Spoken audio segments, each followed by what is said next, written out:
Forget the simple stories. Forget the schoolbook lines that reduce them to holy wars or dusty footnotes in medieval history. Forget the cliches of armored knights marching blindly east, banners waving in some mindless storm of faith. Because what if they were something else?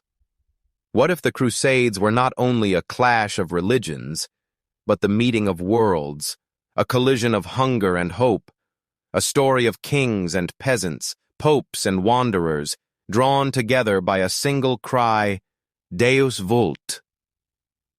What if their legacy was not just blood spilled on desert sands, but laws reshaped, cities remade, and a memory that still whispers in today's conflicts, centuries after the last sword was sheathed? This is not just history. This is a reckoning. Across these chapters, we will journey from the golden domes of Constantinople to the parched plains of Palestine. We will walk among peasants who believed heaven lay at the end of a dusty road. We will kneel beside emperors who gambled their thrones on borrowed armies. We will stand in cathedrals echoing with sermons that promised salvation through the sword. We will see not only the zeal, but the fear. Not only the victories, but the betrayals. Not only the kings, but the widows who waited in silence. This is not a tale of saints and sinners. It is a tale of contradictions, of faith and fire, of conquest and collapse, of Jerusalem, the city that drew the eyes of the world like a flame draws moths. And by the end, you may find the Crusades were never simply about East versus West, or Christian versus Muslim. They were about something deeper, a human hunger that never rests, for land, for redemption, for meaning. So ask yourself, when did the Crusades end? 1291, when Acre fell? 1453, when Constantinople burned? Or have they never truly ended at all? If you want to understand where it began, you must go back. Back to the winter fields of France, where peasants shivered and nobles schemed. Back to the walls of Constantinople, where an emperor begged for help. Back to the whispers of pilgrims, carrying stories of Jerusalem like sparks across Europe. Because before there were battles, there was belief. Before there were kings, there were prayers. Before there were crusaders, there were just men and women staring east, imagining that salvation could be taken with steel. This is the beginning of the Crusades, and it begins not with a sword, but with a sermon. Background and origins. The world of the late 11th century stood at a crossroads, both fragile and combustible. Across Europe, kings and nobles struggled for dominance, while the common people lived with hunger, plague, and endless feudal quarrels. The soil of Christendom was rich in devotion, yet it was also fractured by ambition, rivalry, and fear. And beyond Europe's borders, the Islamic world thrived with its own empires, cities, and dynasties, holding in their grasp the very lands where Christianity had been born. The Holy Land, Jerusalem, Antioch, Bethlehem, was no mere geography. For pilgrims, these cities were living scripture, stones that carried the memory of prophets and apostles. To reach them was to touch heaven on earth. But by the 11th century, the path to those sacred sites had become a perilous gauntlet. Control shifted between Muslim rulers. Sometimes pilgrims were tolerated, sometimes harassed, sometimes denied entirely. Tales spread westward of desecrated shrines, of obstacles placed before the faithful. Whether rumor or reality, they stoked a sense of outrage and longing across Christian Europe. Meanwhile, the Byzantine Empire, the heir to Rome's eastern throne, was itself reeling. Once the bulwark of Christendom, Byzantium had endured centuries of war against Persians, Arabs, and Bulgars, and now a new storm battered its borders, the Seljuk Turks. After their stunning victory at Manzikert in 1071, the Byzantine emperor had been forced to watch much of Anatolia slip away. The empire's heartland was bleeding, and Constantinople, that jewel on the Bosporus, trembled under the weight of looming collapse. It was in this atmosphere of danger and desperation that Emperor Alexios I Komnenos reached out to the west. His request was measured. He sought seasoned warriors, mercenaries who could help him reclaim lost ground. But what came in answer was something far larger, far more explosive than even he could have imagined. For in the West, the papacy itself stood hungry for power and influence. The 11th century had seen bitter disputes between popes and emperors, each claiming supremacy over Christendom. By the 1090s, Pope Urban II saw a chance not only to aid Byzantium, but to channel Europe's restless violence into a single, sacred cause. What if knights who had long spilled one another's blood in endless feudal wars could instead unite under one banner? What if their swords, so often turned against neighbor and kin, could be pointed eastward in the name of God? The idea carried both spiritual promise and political brilliance. To the faithful, it was framed as a journey of salvation. Those who took up the cross would be cleansed of sin, their suffering on earth redeemed with eternal reward. To princes and lords, it offered the lure of land, honor, and a new frontier of power. To the poor, it promised purpose, release from hardship, and a role in the great theater of history. And so, beneath the surface of devotion, ambition stirred. The roads of Europe filled with sermons, whispers, and songs of Jerusalem, an image burning like a vision in the minds of high and low alike. The stage was set with layers of tension, a fractured Christendom, a threatened Byzantium, and an Islamic world powerful yet divided. The Holy Land became more than a destination. It became a symbol, a prize, a battlefield of faith and empire. What began as a call for aid would soon ignite a firestorm of unimaginable scale. The crusading movement would gather kings, peasants, and preachers alike into its vortex, reshaping continents and carving scars into centuries. The background and origins of the Crusades, then, were not born from a single cause. They were born from desperation in the East, ambition in the West, and a shared reverence for sacred soil. They were born from hunger, both spiritual and earthly, for redemption, for conquest, for survival. In the twilight of the 11th century, as church bells rang across Europe and the banners of nobles snapped in the wind, the world seemed to hold its breath. A tide was about to rise, one that would carry men and women across mountains and seas, into deserts and fortresses, toward glory, ruin, and a legacy still echoing today. The background was written in blood and prayer. The origins lay in hope and fear. And soon, the cry that would echo through generations would be heard for the first time. Deus vult, God wills it. And so the stage was set. Forces of fear, faith, and ambition pressed upon one another like storm clouds gathering. All that remained was a voice strong enough to release the thunder. That voice would rise in November of 1095 in the small town of Clermont. The Council of Clermont, 1095. In late November of 1095, the chill of winter clung to the hills of central France. The small town of Clermont, ordinarily a quiet outpost, had become a stage for history. Clergy and nobles crowded its streets, drawn by the call of Pope Urban II. Beneath a gray sky, in a field outside the town, a wooden platform had been erected. Upon it, the Pope appeared. No mere bishop in vestments, but a figure whose words would echo across centuries. Urban spoke not as a politician, but as a prophet. With measured gestures and burning conviction, he described Eastern Christians under siege, their churches threatened, their holy places defiled. He spoke of Jerusalem, shimmering in the collective imagination of Christendom, not as distant stone, but as the heart of the faith itself. His voice carried across the crowd like a bell. The Holy Land must be liberated. Yet his brilliance lay in the promise he attached to action. Those who took up arms, he declared, would find not only honor on earth but redemption in heaven. Sins washed away, eternity secured. The very currency of salvation was offered through the sword. It was a message both shocking and irresistible. fusing pilgrimage with battle, devotion with violence, duty with destiny.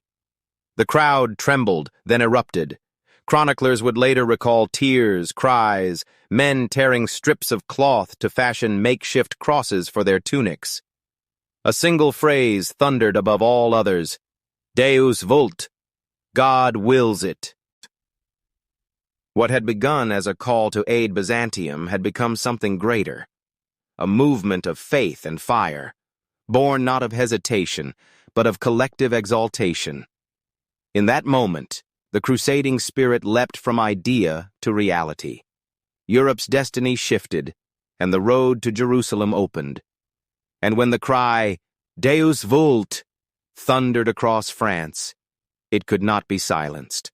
It leapt from noble halls to peasant huts, from pulpits to marketplaces, sparking a movement no one could control. The People's Crusade, 1096. The fire lit at Clermont did not remain contained among nobles and bishops. It leapt like a spark carried by the wind, igniting villages, marketplaces, and chapels across Europe. The message was simple, intoxicating, and universal. God wills it. For many, this was not just the call of a distant pope, but the voice of heaven itself. In the spring of 1096, long before the great lords had assembled their armies, thousands of ordinary men and women began to march eastward.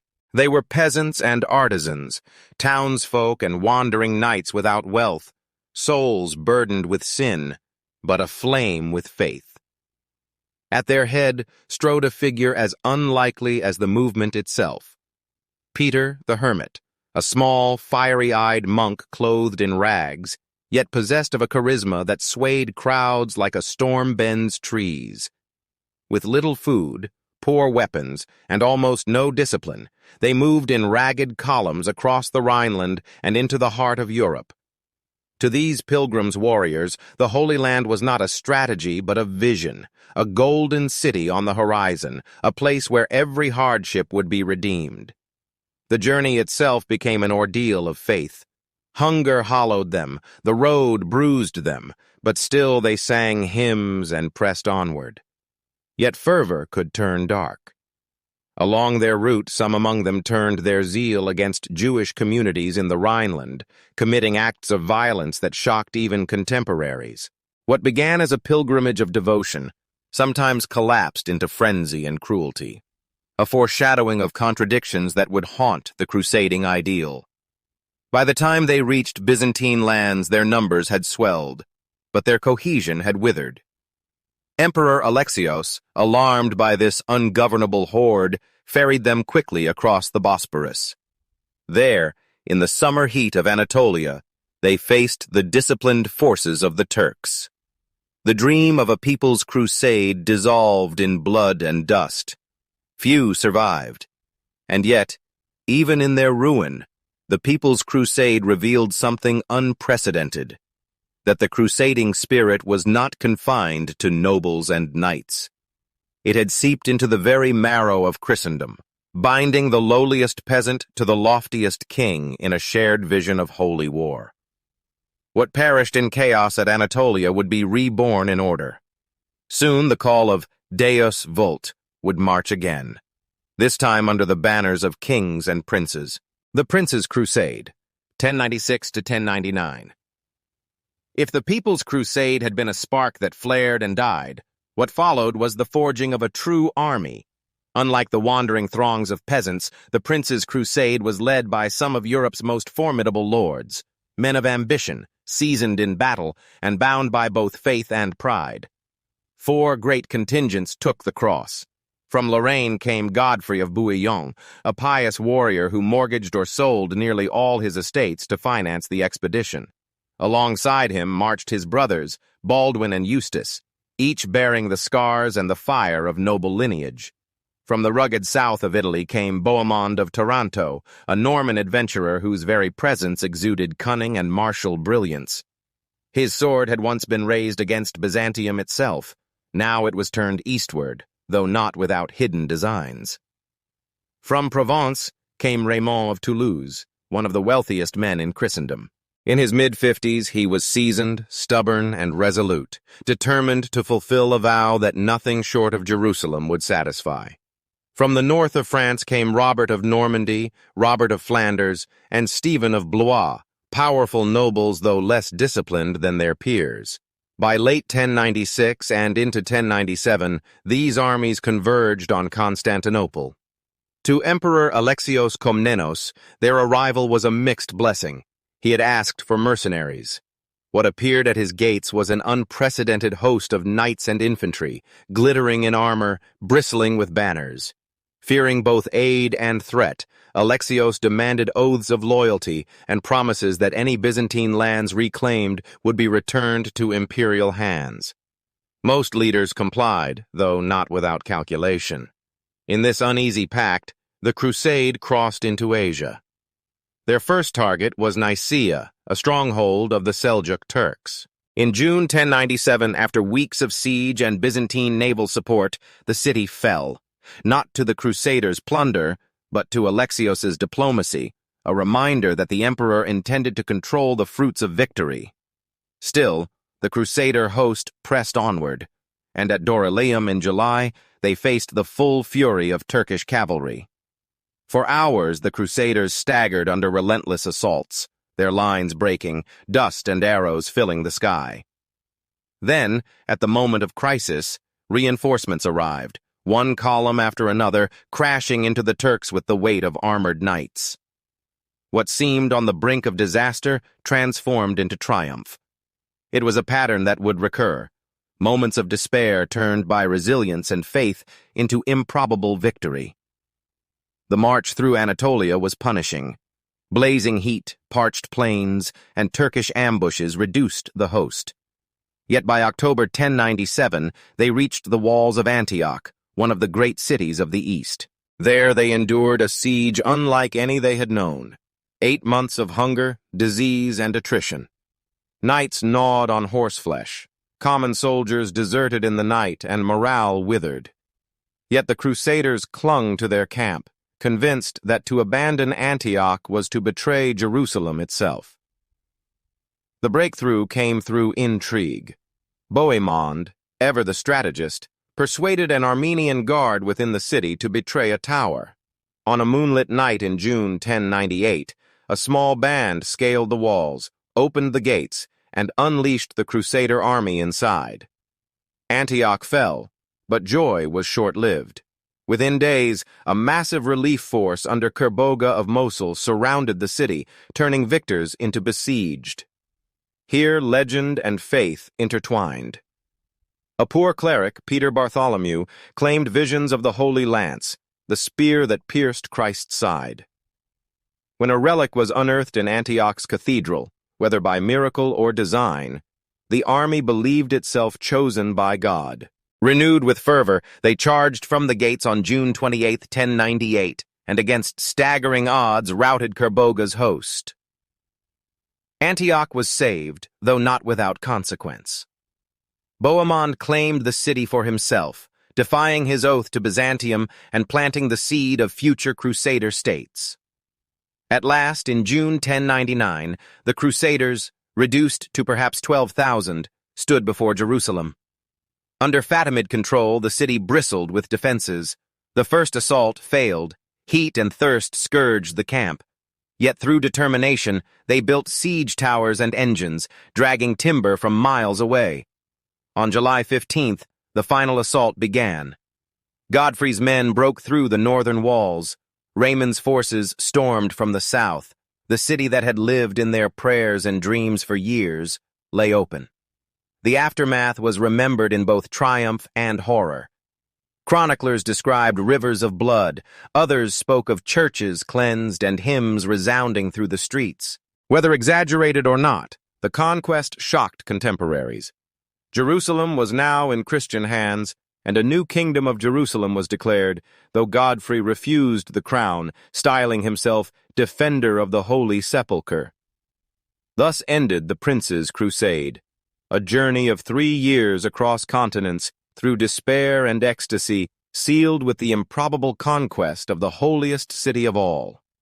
For Europe, It was proof that God's favor had been made manifest. For the Muslim world, it was the beginning of a long struggle. And for the Crusaders themselves, it was the fulfillment of a vow that had carried them through deserts, sieges, and the very brink of ruin. The world would never be the same. The road to Jerusalem ran through Antioch, and it was there, upon those colossal walls, that the crusade would either break apart in ruin or prove itself chosen by God. The Siege of Antioch, 1097 to 1098. By autumn of 1097, the crusading host, battered but unbroken, gazed upon the towering walls of Antioch. The city was no ordinary prize. It stood astride the Orontes River, its circuit of walls stretching for miles, fortified by hundreds of towers and enclosing palaces, markets, and churches that had once been among the jewels of early Christendom. To control Antioch was to control the gateway between Anatolia and the Levant. To take it was to announce that the crusade was more than a wandering pilgrimage. It was a conquest destined to endure. The siege began in October. At first, spirits were high, but weeks of stalemate turned triumph into torment. Supplies dwindled, the surrounding fields stripped bare by foraging parties. Hunger became a constant companion. Men gnawed at roots, boiled leather, slaughtered their horses. Winter rains flooded the camps, spreading sickness. Those who had once ridden proudly in mail now shivered in rags. Inside the city, the garrison, commanded by the Turkic governor Yagi Siyan, mocked the besiegers from the ramparts. His forces were supplied from within, and Antioch's walls seemed impregnable. For months, assaults by the Crusaders failed to breach the defenses, and yet the Crusaders would not abandon their quarry. The vision of Jerusalem beyond Antioch kept them anchored in misery. As winter passed, desperation deepened. Stephen of Blois, one of the great lords, deserted, convinced that the cause was lost. Others wavered. Morale hung by a thread. Yet the leaders, Godfrey, Raymond, Bohemond, pressed on, their rivalry softened only by necessity. In spring 1098, a flicker of hope arrived. Reinforcements and supplies ferried by Genoese ships to the nearby port of St. Simeon. With renewed strength, the Crusaders tightened the noose. Then came betrayal. Bohemond, ever ambitious, cultivated a secret alliance with Firuz, an Armenian Christian within the city's garrison. On the night of June 2nd, 1098, a small band of Bohemond's men scaled the walls under Firuz's guidance. Gates were thrown open, and the Crusaders surged inside. By dawn, Antioch, the city that had resisted for nearly 8 months, lay in their hands. But triumph turned almost instantly to terror. Even as the Crusaders seized Antioch, news reached them. A massive relief army under Kerboga of Mosul was approaching. Within days, the conquerors found themselves besieged in the very city they had taken. Exhausted, starved, and now surrounded, their situation seemed hopeless. It was then that faith and desperation intertwined. A poor cleric named Peter Bartholomew proclaimed visions of the Holy Lance, the spear that had pierced Christ's side at the crucifixion. Guided by his revelations, Crusaders dug beneath the floor of Antioch's cathedral. There, buried in the earth, they uncovered an iron point. Whether relic or coincidence, its discovery electrified the host. Men who had sunk into despair rose renewed, believing heaven itself had chosen them. On June 28, 1098, the Crusaders marched from the gates of Antioch. Against an enemy that vastly outnumbered them, they advanced with banners high, the supposed Holy Lance borne at their head. Chroniclers describe how Kerboga's vast army faltered, unnerved by the ferocity of the charge. What began as a reckless gamble became a resounding victory. Kerboga's forces scattered, and Antioch remained in Crusader hands. Yet the price of triumph was division. Bohemond refused to surrender the city to Byzantium, claiming it as his own. His defiance marked the birth of the Principality of Antioch, the first Crusader state carved from the east. The unity of purpose that had carried the host across Anatolia now gave way to ambition and rivalry. The siege of Antioch had revealed both the resilience and the fault lines of the crusading enterprise. It was a story of hunger and betrayal, of visions and miracles, of despair transfigured into improbable victory. And it was a reminder that every gain would carry the seeds of new conflict. Antioch had tested their faith and their unity. Jerusalem would test their very destiny. The March to Jerusalem, 1099. By early 1099, the Crusaders who had survived the long ordeal at Antioch were shadows of the mighty host that had once thundered across Anatolia. Disease, desertion, and constant warfare had reduced their numbers to perhaps 12,000. Yet what remained was an army of veterans hardened by fire, bound together by faith and necessity. And before them lay the ultimate goal, the holy city of Jerusalem. The march southward began in January. Moving along the Levantine coast, the Crusaders advanced cautiously, wary of ambush yet finding unexpected opportunities. Many local rulers, uncertain or fearful, chose negotiation over resistance. Ports opened their gates in exchange for truces, supplies, or token gestures of alliance. Each step carried the host closer to their dream, and yet each mile tested their endurance. The winter rains gave way to the furnace heat of summer, and the desert winds reminded them that the land itself could be as merciless as any foe. At last, on June 7th, the Crusaders crested the hills overlooking Jerusalem. Chroniclers describe how the army fell to its knees at the sight of the holy city, glimmering under the Levantine sun. For some, it was the first time their eyes had beheld the place they had only known from scripture and sermons. For others, the sight was overwhelming, proof that years of hardship had not been in vain. Yet awe quickly gave way to grim reality. Jerusalem, held by the Fatimid Egyptians, was encircled by formidable walls. The garrison was well prepared, and the defenders had poisoned or destroyed water sources around the city to weaken the besiegers. The first assault on June 13th ended in failure. Without adequate siege engines, ladders, or towers, the Crusaders were hurled back by arrows, stones, and fire. Spirits faltered, and the scorching sun drained strength from men already weakened by hunger and thirst. In despair, many turned to prayer and fasting. A barefoot procession encircled the walls, chanting psalms, hoping to mirror the biblical march around Jericho. The act, whether symbolic or psychological, rekindled determination. Resources were scarce, but ingenuity thrived. Timber was hauled from Samaria and the coast. Carpenters and engineers fashioned great wooden towers and catapults. Men labored through the heat of July, driven by both desperation and devotion.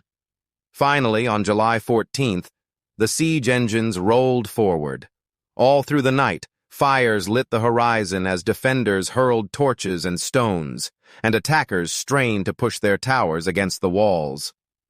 The decisive moment came on the morning of July 15th. On the northern front, Godfrey of Bouillon's tower bridged the wall. His men surged across, forcing the defenders back. Simultaneously, Raymond of Toulouse pressed from the south. Once a breach opened, momentum shifted like a flood breaking a dam. Trumpets blared, banners snapped, and shouts of triumph mingled with cries of alarm from within the city. By noon, Jerusalem was in Crusader hands. Bells rang, hymns rose, and exhausted soldiers fell weeping at the church of the Holy Sepulchre. After 3 years of struggle, the vow taken at Clermont had been fulfilled. The crusade was no longer a pilgrimage. It was a revolution in arms that had reshaped the destiny of Christendom. Yet victory carried its shadows. The conquest of Jerusalem, remembered in Europe as a miracle, was remembered in the East as a calamity. Accounts of the aftermath diverge, some emphasizing devotion, others lamenting the violence. What cannot be denied is that July 1099 marked a turning point. For the first time in centuries, the Holy City stood under Latin Christian rule. And with its capture came something new, the Kingdom of Jerusalem, the crown jewel of the Crusader states, and the beginning of a fragile, contested Latin presence in the heart of the East. The march to Jerusalem had ended, but the struggle for its survival was only beginning. Victory had crowned the Crusade. Now came the burden of rule. The aftermath. The Crusader states, 1099–1100. Jerusalem had fallen, but the story of the First Crusade did not end at the city's gates. The conquest was both a triumph and a beginning, a seed from which new realms would grow, fragile shoots in hostile soil. In the weeks after the victory, the Crusader leaders confronted a question more profound than strategy. How should the Holy City be ruled?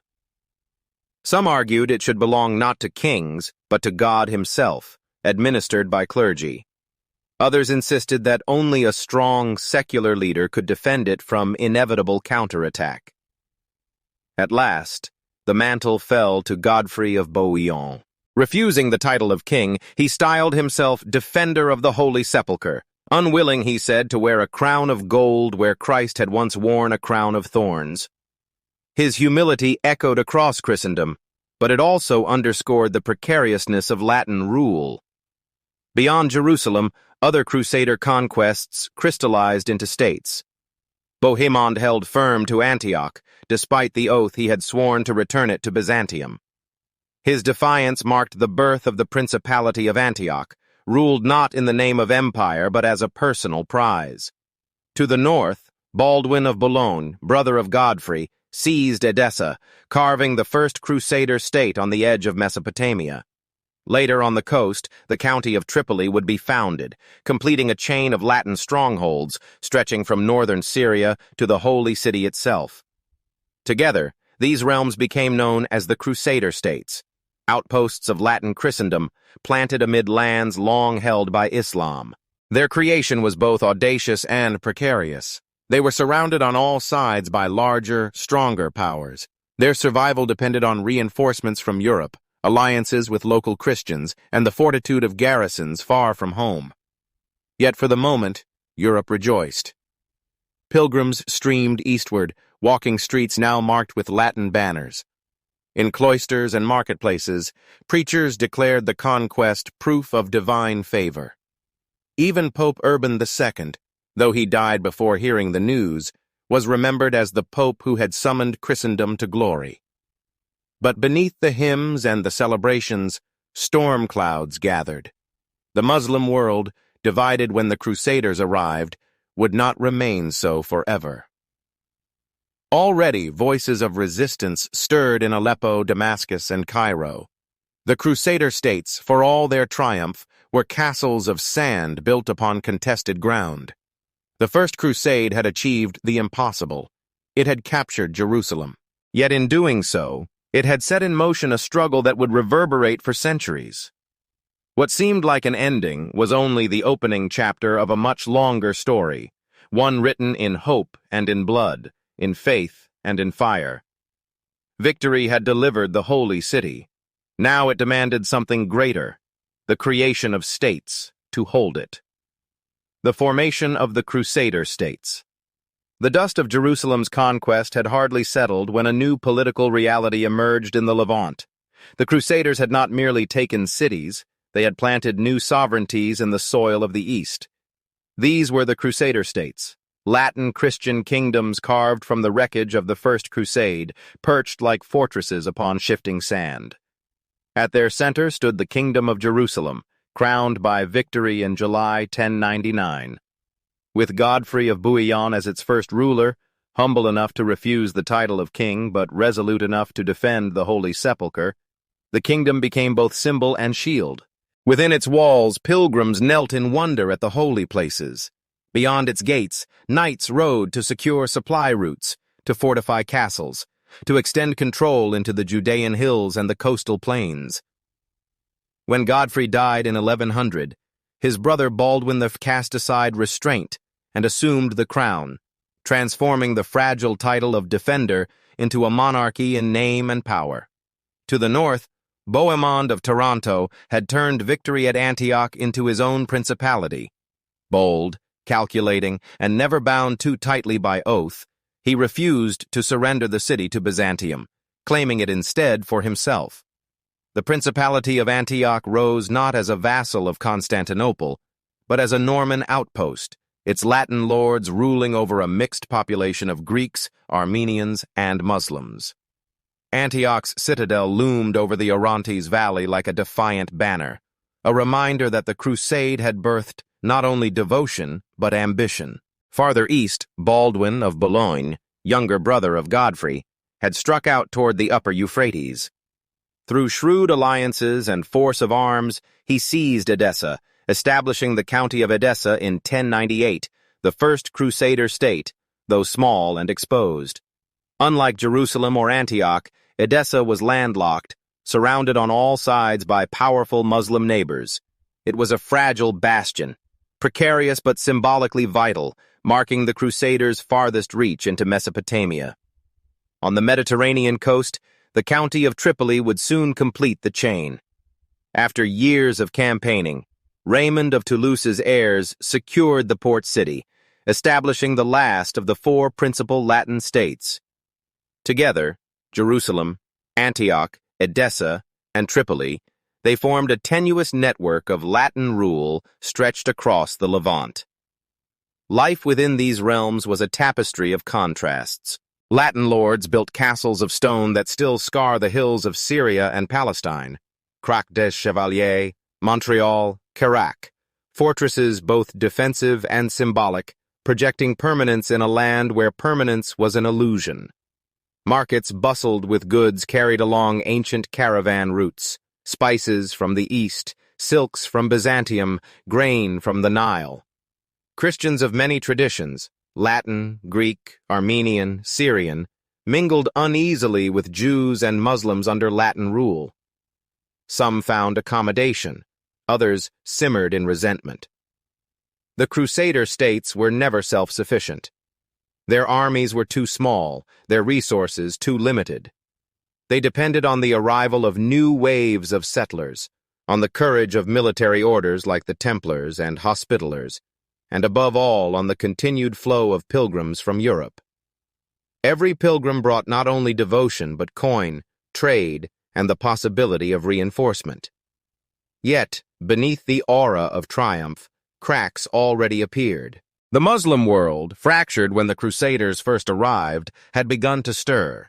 Ambitious leaders in Aleppo, Mosul, and Damascus recognized that these Latin enclaves, for all their walls and banners, were islands in a hostile sea. The creation of the Crusader states was a paradox.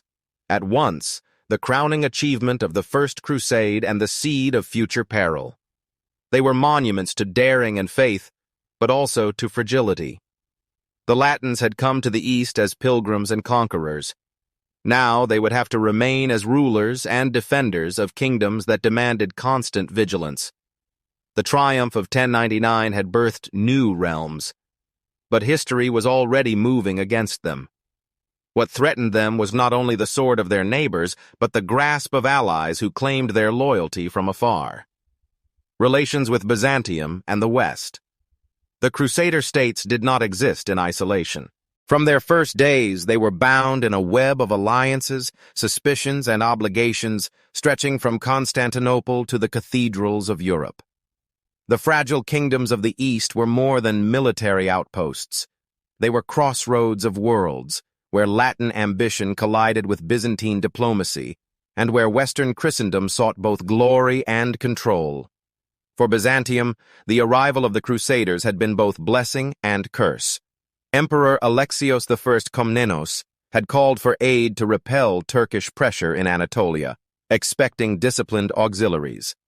Instead, he had witnessed an army of unprecedented scale sweep across his empire, claiming cities he considered his own. The capture of Antioch in 1098 became a wound that never healed. Bohemond of Taranto, refusing to honor his oath of restitution, carved the city into a Norman principality, defying Constantinople and setting a precedent of mistrust. From then on, every negotiation between Byzantium and the Latin lords carried the shadow of betrayal. Yet necessity compelled uneasy cooperation. The Crusader states, with their limited manpower, relied on Byzantine fleets to secure supply lines along the coast. Imperial merchants brought grain, weapons, and coin. In return, Byzantium demanded recognition of suzerainty, a claim that Latin rulers resisted whenever opportunity allowed. The relationship was a dance of expedience, alternating between alliance and rivalry, with each side seeing in the other both salvation and threat. Relations with the West were no less complex. The conquest of Jerusalem had electrified Europe. Churches rang with hymns of triumph, and preachers extolled the Crusaders as chosen instruments of God. Pilgrims began to stream eastward in greater numbers, filling the holy places with fervor and offering reinforcements to the garrisons. Yet this devotion came at a price. The Crusader states were expected to embody the hopes of Latin Christendom, to stand not merely as political entities, but as guardians of faith.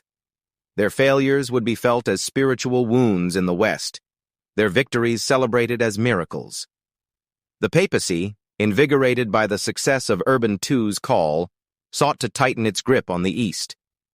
Popes envisioned the new states not as independent kingdoms, but as extensions of Rome's authority. In Jerusalem, in Antioch, even in Edessa, bishops were appointed from the Latin Church, often displacing native Greek or Syrian clergy. This ecclesiastical Latinization created friction, for while Western pilgrims cheered, the local Christian populations, long loyal to their own patriarchs, often felt alienated. The Crusader rulers thus found themselves balancing political survival with religious legitimacy, caught between papal ambition and the diversity of their subjects. In Europe, the nobility looked eastward with a mixture of reverence and envy. Families of crusaders who had remained behind gloried in the triumph of their kin, but also coveted the wealth of the Levant. Songs of the First Crusade circulated in castles and courts, telling of golden cities and holy relics. For younger sons and restless knights, the Crusader states became magnets, offering land and titles unattainable in the crowded feudal West. Each new wave of arrivals reinforced the Latin hold, but also introduced rivalries, as newcomers competed with established lords. This web of relations, Byzantine suspicion, papal oversight, and Western influx, shaped the destiny of the Crusader states. They were never sovereign in the modern sense. They were frontier realms tethered by obligations to powers far away. At times, this tether was lifeline. Reinforcements, supplies, and legitimacy flowed along it.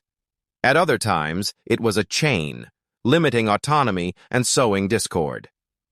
In the courts of Antioch and Jerusalem, Latin princes dreamed of stability.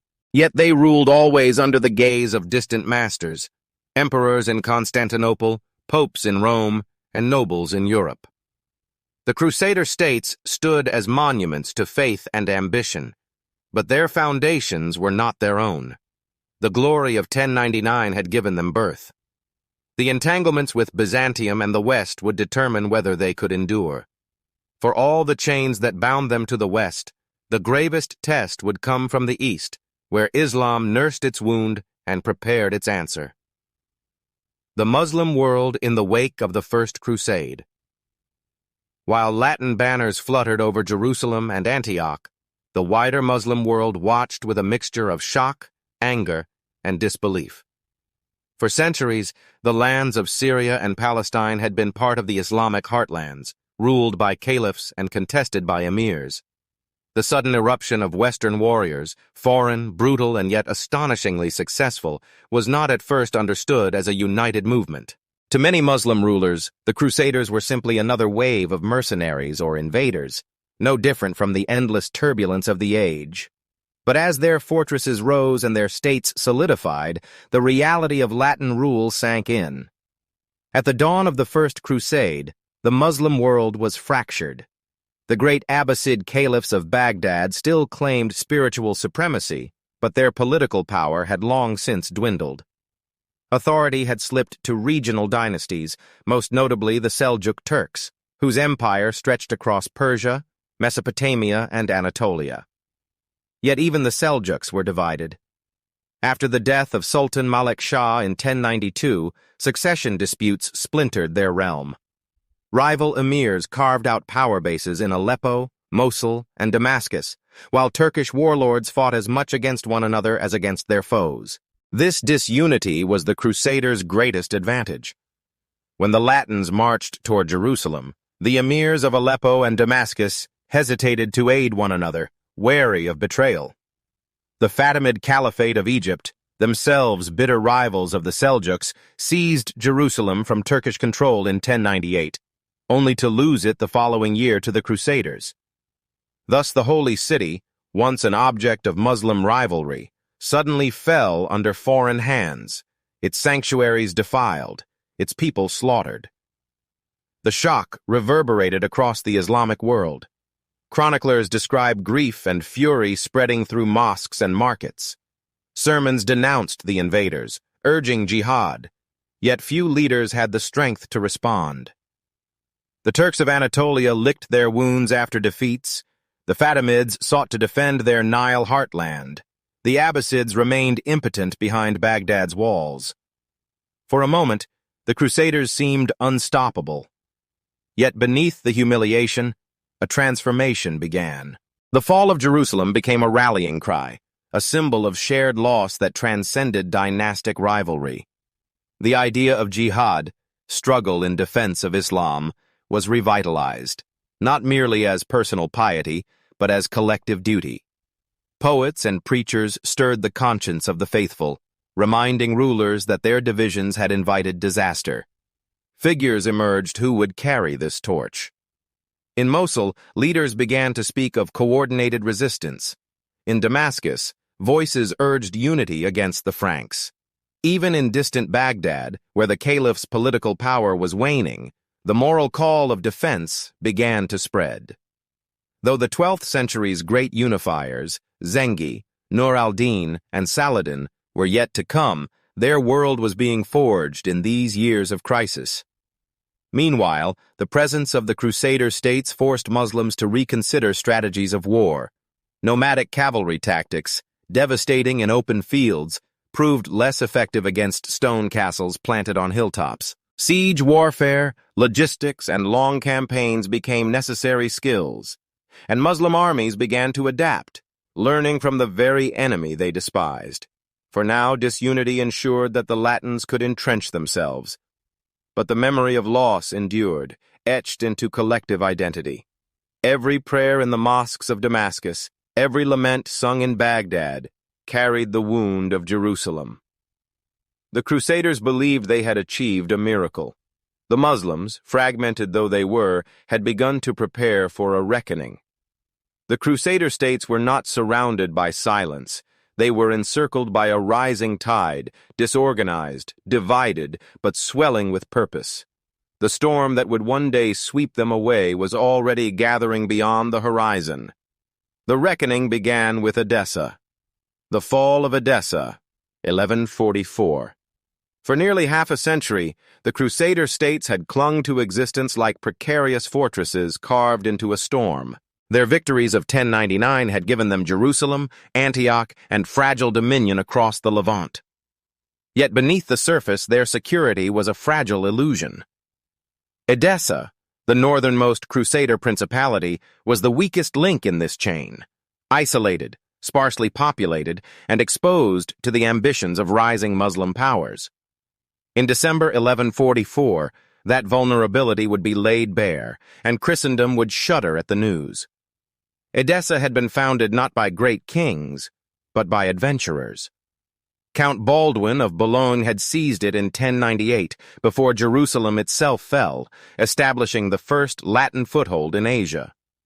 Its lands stretched thinly along the upper Euphrates, lacking the wealth of Jerusalem or the coastal ports of Antioch.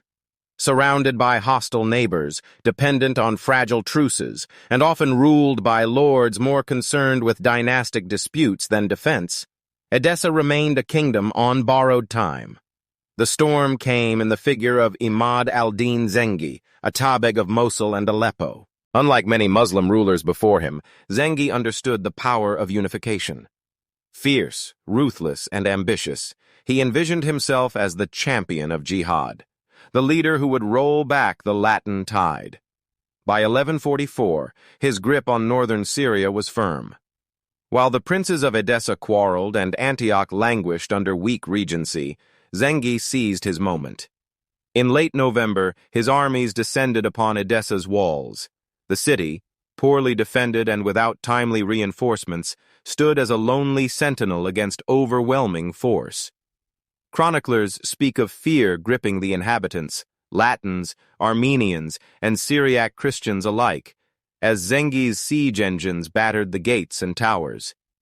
The Euphrates offered no escape, the winter sky, no mercy. On December 24th, the walls gave way.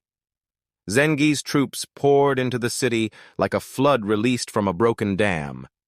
Edessa fell in fire and blood. Latin defenders were cut down in the streets. The population scattered in terror. Many were killed, others enslaved, and still others fled into the night, carrying tales of horror that would soon ripple through Christendom. The principality, once the first banner of Latin triumph, was now reduced to ashes. The fall of Edessa was more than a military defeat. It was a symbol, a shattering reminder that the Crusader states were not invincible. For Muslims, it was a triumph of destiny, the first great reversal of the Frankish conquest. For the Latin East, it was an existential wound. The frontier had been breached, and fear spread that Antioch, even Jerusalem itself, might soon follow. News of the catastrophe raced across the Mediterranean. In the courts of Europe, the tale was told with anguish. The first Crusader principality lost, the faithful massacred, the holy cause in peril. Preachers took up the cry once more, calling upon kings and nobles to rise from their comforts and defend the cross. From the embers of Edessa, the Second Crusade would be born. Yet for those who had lived within its walls, Edessa was not an abstraction. It had been home, a mosaic of Armenians, Syrians, Latins, and merchants who had survived together on the margins of empire. Its fall was not merely a shift on a map, but the silencing of a community. Where bells once rang, the muezzin now called. Where pilgrims had sought refuge, ruins smoldered. In 1144, the Latin East learned a bitter truth. Victories could be fleeting, and the tide of history had begun to turn. The dream of permanence in the East was cracking, and the Crusader kingdoms would never again feel entirely secure. Edessa's ruin became Rome's call. The call of Eugenius III and Bernard of Clairvaux. The fall of Edessa in 1144 sent a tremor through Latin Christendom. What had begun decades earlier as a triumphant march to Jerusalem now seemed fragile, even reversible. News of the catastrophe reached Rome, where Pope Eugenius III, a former disciple of reform, now faced the monumental task of reviving the crusading spirit. If Jerusalem were to be saved, the West would once again need to pour its lifeblood across the sea. In December 1145, Eugenius issued the papal bull Quantum Predecessoris, a solemn letter that recalled the deeds of Urban II at Clermont half a century earlier. It was a deliberate echo, designed to stir memories of the First Crusade's glory. In grave and measured tones, the Pope reminded Christendom that their predecessors had won victories by heeding God's call, and now their successors were duty-bound to defend what had been gained. The bull promised indulgences for sins, divine protection for families and lands, and the eternal reward of heaven for those who took up the cross. Yet words on parchment, however powerful, required a voice to set them aflame. That voice came in the figure of Bernard of Clairvaux, the Cistercian abbot, whose eloquence had already made him the conscience of Europe. Frail in body but unyielding in spirit, Bernard carried a charisma that could move multitudes. To some, he seemed more prophet than monk, his sermons a thunderclap of conviction, his eyes said to burn with unearthly light when he spoke of Christ's passion. In 1146, Bernard took the papal summons and gave it life. He traveled across France, preaching not in lofty Latin, but in words the people could grasp. Chroniclers describe crowds so vast they spilled into fields, peasants and nobles standing shoulder to shoulder, faces lifted as though awaiting revelation. Bernard's voice, carried over the throng, spoke of Edessa's ruin, of the Holy Sepulchre endangered, of Christ himself calling his followers to arms. He painted the crusade not as mere warfare, but as penance, as salvation, as the very path to redemption. In the meadow of Vézelay, before King Louis VII of France and his queen, Eleanor of Aquitaine, Bernard's preaching reached its peak. With arms outstretched, he declared the cause of Jerusalem a holy necessity. Louis, stirred to tears, fell to his knees and pledged himself to the cross. Eleanor followed, as did the nobles gathered around them. Bernard cut strips of cloth to serve as crusader crosses, but when they ran short, he tore his own robe into pieces to meet the demand. Chroniclers record it as a miracle, the garment that never ceased to provide. Soon after, Bernard's mission spread beyond France. Across the Rhine in Germany, he addressed the court of Emperor Conrad III. Here, too, his words broke hesitation. The emperor, moved by the preacher's fiery vision, placed the cross upon his shoulders. With the pledges of Louis and Conrad, the crusade became something unprecedented. Not merely the endeavor of knights and barons, but a movement led by kings themselves. Yet even amid the triumph of recruitment, Bernard was haunted by a sobering awareness. He knew the burden he had placed upon Europe, knew the blood that would be shed, and often prayed with tears that the endeavor not be in vain. For Bernard, the crusade was not a chance for worldly glory, but a crucible of faith. His words, however, took on a life of their own, inspiring thousands far beyond his control. Thus, the Second Crusade was born, not in the clash of swords, but in the hush of cathedrals and the roar of open-air sermons. From parchment and pulpit, from papal decree and monastic fire, the call spread like wildfire across Christendom. The armies of Europe would once again march east, driven by the voice of a monk who convinced kings that destiny itself demanded their obedience. Thus, the cry of the monk became the march of monarchs.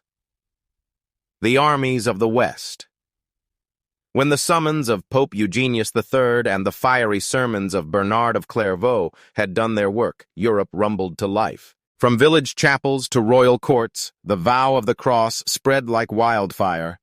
For the first time in memory, entire kingdoms pledged themselves to a single cause. The Second Crusade would not be led by wandering nobles or mercenary princes. It would march under the banners of kings. At the forefront stood Louis VII of France, young, devout, and restless for redemption. The king had sought to atone for earlier missteps in his reign, and here was a stage grand enough to cleanse both conscience and crown. With him rode his queen, Eleanor of Aquitaine, brilliant and ambitious, her presence lending both glamour and tension to the venture. Knights from every corner of France, drawn by loyalty or faith, rallied to their king's side, forming one of the largest crusading hosts ever assembled. Across the Rhine, the Holy Roman Emperor Conrad III gathered his forces. A seasoned commander, hardened by campaigns against rivals at home, Conrad's decision to take the cross gave the crusade imperial gravitas. His vassals and princes, though wary of the peril ahead, responded in kind. Germany's lords, bishops, and common soldiers filled the muster fields, their banners bearing eagles and crosses alike. Chroniclers estimated tens of thousands, an avalanche of armored men, accompanied by uncounted pilgrims, priests, and camp followers. Together, these two monarchs represented something new. The crusade elevated to the scale of Christendom itself. Urban II at Clermont had once summoned barons and peasants. Now, under Eugenius and Bernard, it was the very machinery of states that moved eastward. Europe's roads clogged with columns of men and wagons, rivers ferried barges laden with supplies, and for months the air rang with the clang of blacksmiths forging mail and weapons. But if the movement seemed glorious, it was also heavy with contradictions. Not all who joined came for faith. Some were driven by debts they hoped to escape, others by ambition for land, others still by simple hunger for adventure. The crowd of crusaders was not a single disciplined army, but a human tide.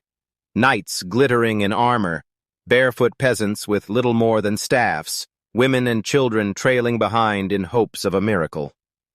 The sheer scale that had once been the Crusade's strength now threatened to become its weakness. The logistics alone were staggering. Fields were stripped bare as the hosts passed through, rivers fouled by the march of animals and men. To local populations, the Crusaders were less holy warriors than an invading swarm. Famine and disease began their work before the armies even left familiar soil. Still, the image of kings taking up the cross carried a power that overshadowed these miseries. For many, it seemed as if the age itself had bent toward a single destiny, the defense of Jerusalem. As the banners of France and Germany moved eastward in 1147, Europe watched in awe. Never before had two crowned rulers set out together upon a holy campaign. Chroniclers described the spectacle in almost apocalyptic tones. The roads choked with humanity, the sun glinting on endless seas of helmets, the hymns of priests rising above the din of marching feet. To witness it was to believe that God's hand rested upon the endeavor. And yet beneath the pageantry, shadows gathered. The Crusaders carried not only swords and crosses, but pride, rivalries, and the weight of impossible expectations. Their unity was fragile, their supply lines uncertain, and the lands they would cross, Hungary, Byzantium, Anatolia, were less welcoming than they imagined. The armies of the West were mighty in appearance, but their destiny would prove harsher than any sermon foretold. For now, though, Europe exulted. Christendom's greatest kings had risen. The march east had begun. But it would end in Damascus. Strategic misstep. Damascus, 1148. By the summer of 1148, the great tide of the Second Crusade had dwindled into frustration. The armies of Louis VII and Conrad III, battered by treacherous terrain in Anatolia and by unrelenting Turkish ambushes, arrived in the Levant as shadows of their former might. Hopes of a triumphant advance toward Edessa, whose fall had sparked the crusade, were already dim.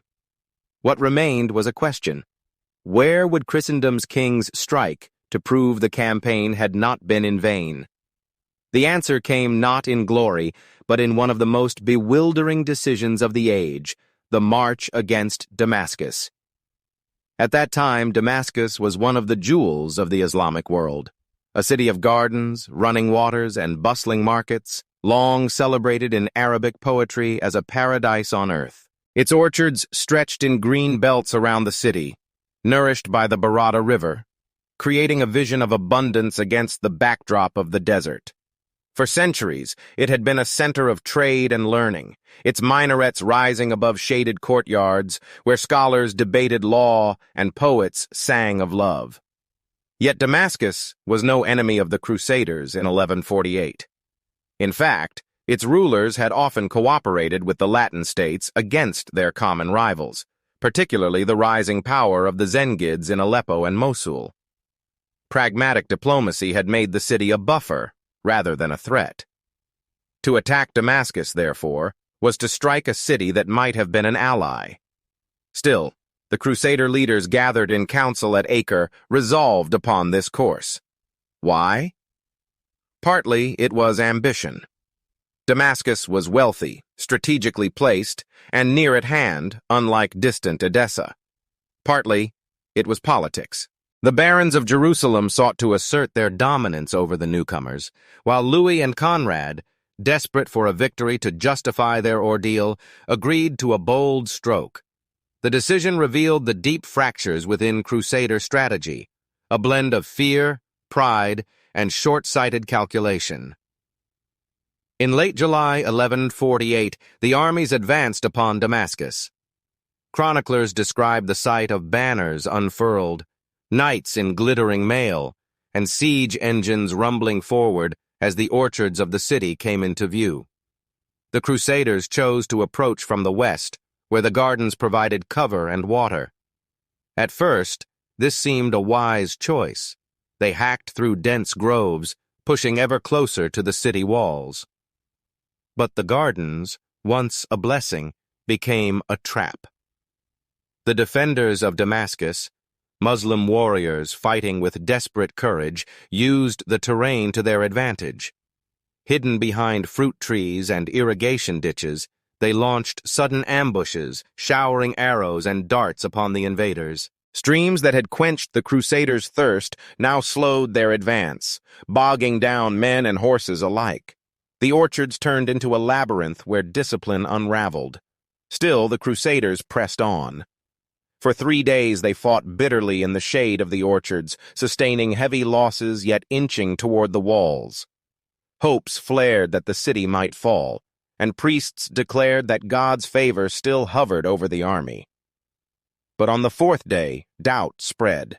Supplies were dwindling, reinforcements from Nur ad-Din in the north were rumored to be approaching, and the unity of the leaders fractured into bitter recriminations.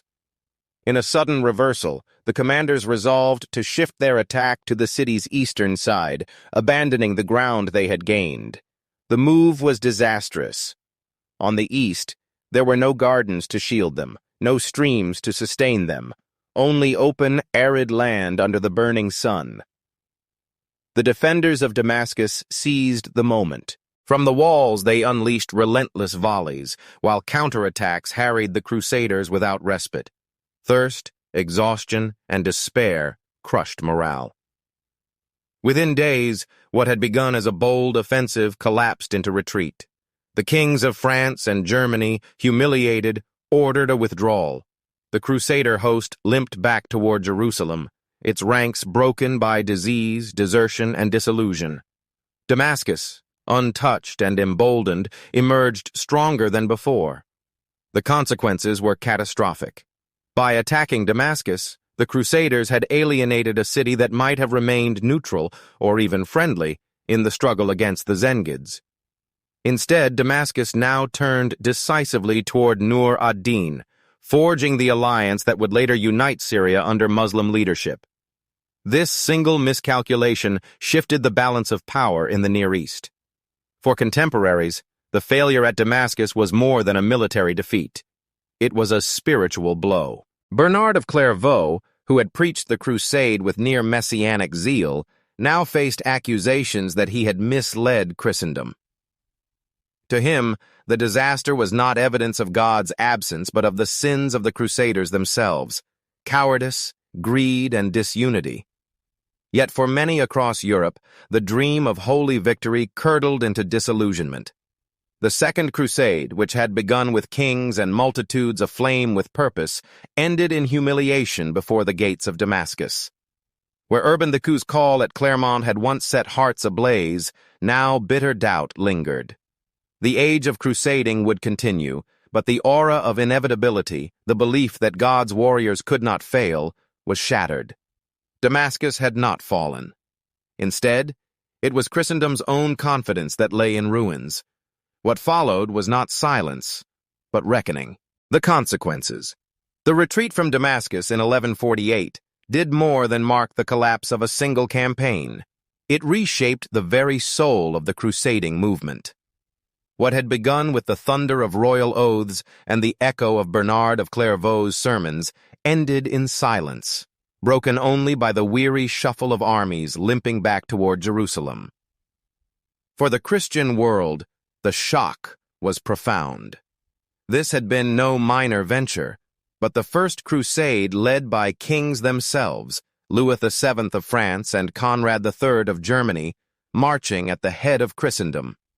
Their presence was meant to guarantee divine favor, to assure victory where mere barons and pilgrims might falter. Instead, the sight of royal banners retreating from Damascus seared itself into memory as a symbol of humiliation. In Europe, blame spread like wildfire. Chroniclers whispered of cowardice among the knights, of treachery among the barons of Jerusalem, of poor judgment by the kings. Bernard of Clairvaux, who had preached the crusade with fiery certainty, now stood accused of misleading the faithful. His response was fierce. He declared that the failure was not proof of God's abandonment, but of man's sinfulness.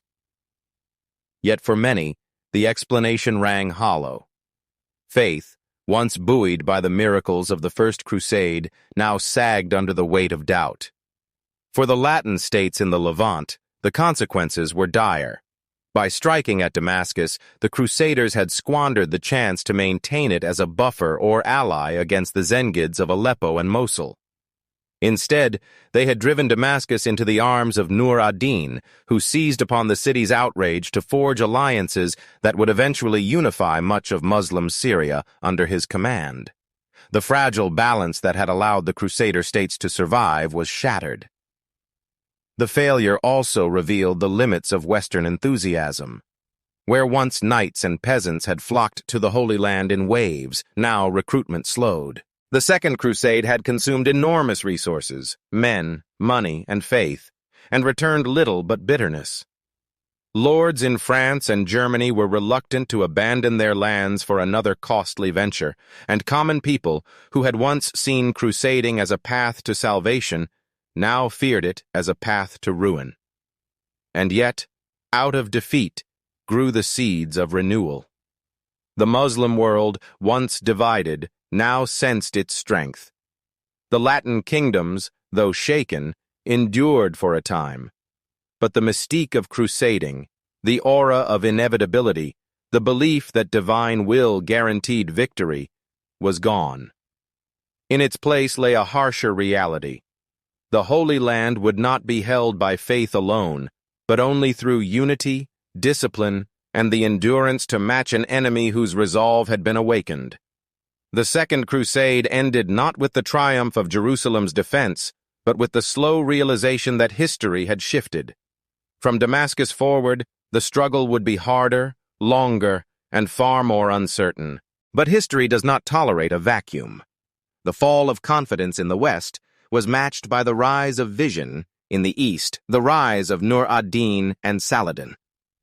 The collapse of the Second Crusade left a vacuum, one filled not by Christendom's kings, but by a new force rising in the East. Out of the ashes of humiliation at Damascus emerged two names that would reshape the destiny of the Holy Land, Nur ad-Din and, in his shadow at first, Saladin. Nur ad-Din, son of the formidable Zengi, inherited his father's mantle in 1146 after Zengi's sudden death at the walls of Qalat Jabbar. Where Zengi had been feared for his ferocity and cunning, Nur ad-Din was admired for his piety and discipline. Chroniclers describe him as a man who fasted regularly, prayed with sincerity, and lived with austere simplicity despite the grandeur of his court. But beneath that devotion burned a fierce determination to unite the fractured Muslim world and drive the Crusaders from their footholds. The failed siege of Damascus gave him the perfect opening. The city, humiliated by the Crusader assault, turned toward Nur ad-Din for protection. In 1154, after years of careful maneuvering, Damascus came under his control. With Aleppo, Mosul, and Damascus united, Syria now stood as a coherent power for the first time in decades. The fractured patchwork of emirs and rivals was giving way to something far more dangerous for the Crusaders, a united front guided by a vision of holy struggle. Nur ad-Din understood the power of symbols. He patronized scholars, jurists, and poets who exalted the cause of jihad, framing the conflict not as political rivalry, but as a sacred duty. Mosques were filled with sermons calling upon the faithful to rise. For the first time since the Crusaders had seized Jerusalem in 1099, the Muslim world was beginning to speak with one voice, and it was under Nur ad-Din's banner that a young man from humble Kurdish origins first stepped onto the stage of history, Salah ad-Din Yusuf ibn Ayyub, known in the West as Saladin. Born in Tikrit in 1137, Saladin was the son of a minor military officer in the service of Zengi's dynasty. Though not of noble birth, his family's loyalty and skill earned them patronage within Nur ad-Din's court.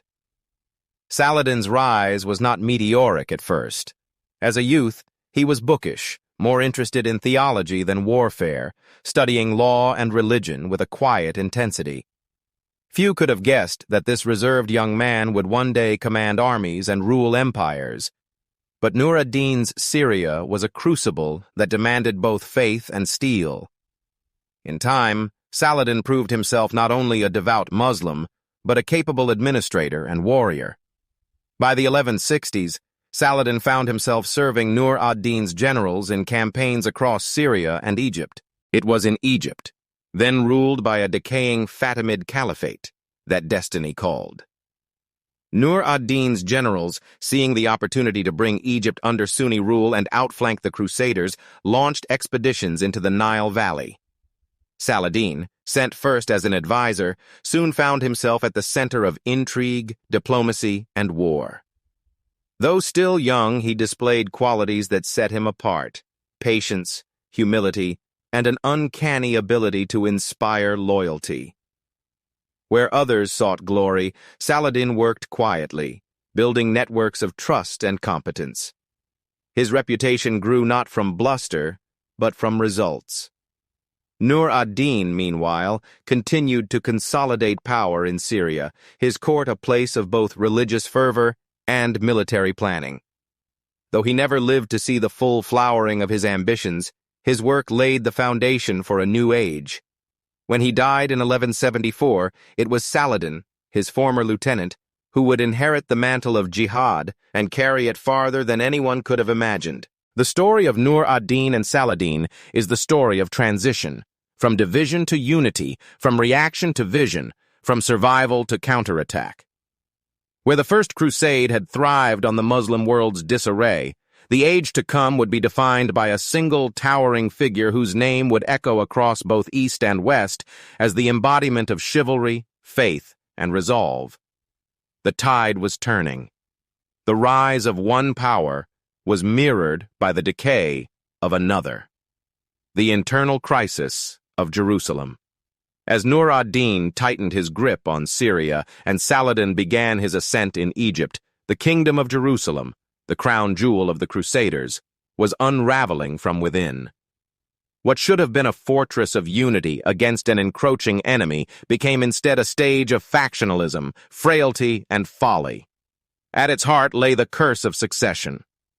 King Baldwin IV, who ascended to the throne in 1174, was no ordinary monarch. From his youth, he bore the cruel mark of leprosy, a disease that stripped him of physical strength even as it sharpened his will. His reign was both tragic and heroic. He ruled with courage, leading armies into the field despite his wasting body, his hands bound in bandages, his face hidden beneath a silver mask. Chroniclers saw in him a figure almost mythic, the Leper King, defying mortality itself to defend Jerusalem. Yet his bravery could not erase the looming shadow of his illness. Baldwin had no heirs, and every victory he secured on the battlefield was undermined by uncertainty over who would inherit his crown. Around him, the nobility fractured into rival camps. On one side stood the native barons of the Latin East, men hardened by decades of war, pragmatic in their alliances, cautious in their strategies. On the other were the newcomers from Europe, restless knights and adventurers who poured into the Holy Land seeking fortune and fame. These factions clashed not only over politics but over philosophy, whether to pursue compromise with the Muslims or to press for unrelenting holy war. The crisis deepened with the rise of Guy of Lusignan, a French noble of middling repute whose marriage to Baldwin's sister, Sibylla, thrust him into the heart of Jerusalem's politics. Baldwin mistrusted Guy, sensing weakness in his judgment and arrogance in his demeanor. The Leper King, determined to protect his fragile realm, even sought to disinherit his sister to prevent Guy's ascent. Yet dynastic realities proved stronger than royal will. Meanwhile, Baldwin's illness worsened. He withdrew more frequently from court, his body ravaged by disease even as his mind remained sharp. Power began to slip from his hands into the grasp of regents and advisors, each pursuing their own designs. The kingdom, once united by the memory of the First Crusade, became paralyzed by intrigue. Beyond the palace walls, another force brewed trouble: the military orders. The Knights Templar, and the Knights Hospitaller, sworn to poverty and service, had grown into formidable powers in their own right. Their castles dotted the frontiers, their treasuries swelled with donations, and their voices carried weight equal to kings. But instead of unity, rivalry simmered between them, each order maneuvering for influence over strategy and diplomacy. All the while, across the desert sands, Saladin watched. He knew that Jerusalem's weakness lay not in its walls, but in its divisions. His spies reported every quarrel, every whispered betrayal, every shift of alliance. For him, time itself was a weapon. While the kingdom devoured itself from within, he tightened the noose, consolidating Egypt, unifying Syria, and preparing the ground for a strike that would reverberate across the world. By the late 1180s, the crisis reached its crescendo. Baldwin IV died in 1185, leaving the throne to his young nephew, Baldwin V, a child too fragile to rule. Within a year, the boy was dead, and the crown passed inevitably to Sibylla, and through her, to Guy of Lusignan. What Baldwin IV had fought to prevent had now come to pass. Jerusalem's fate lay in the hands of a man many considered unfit for kingship.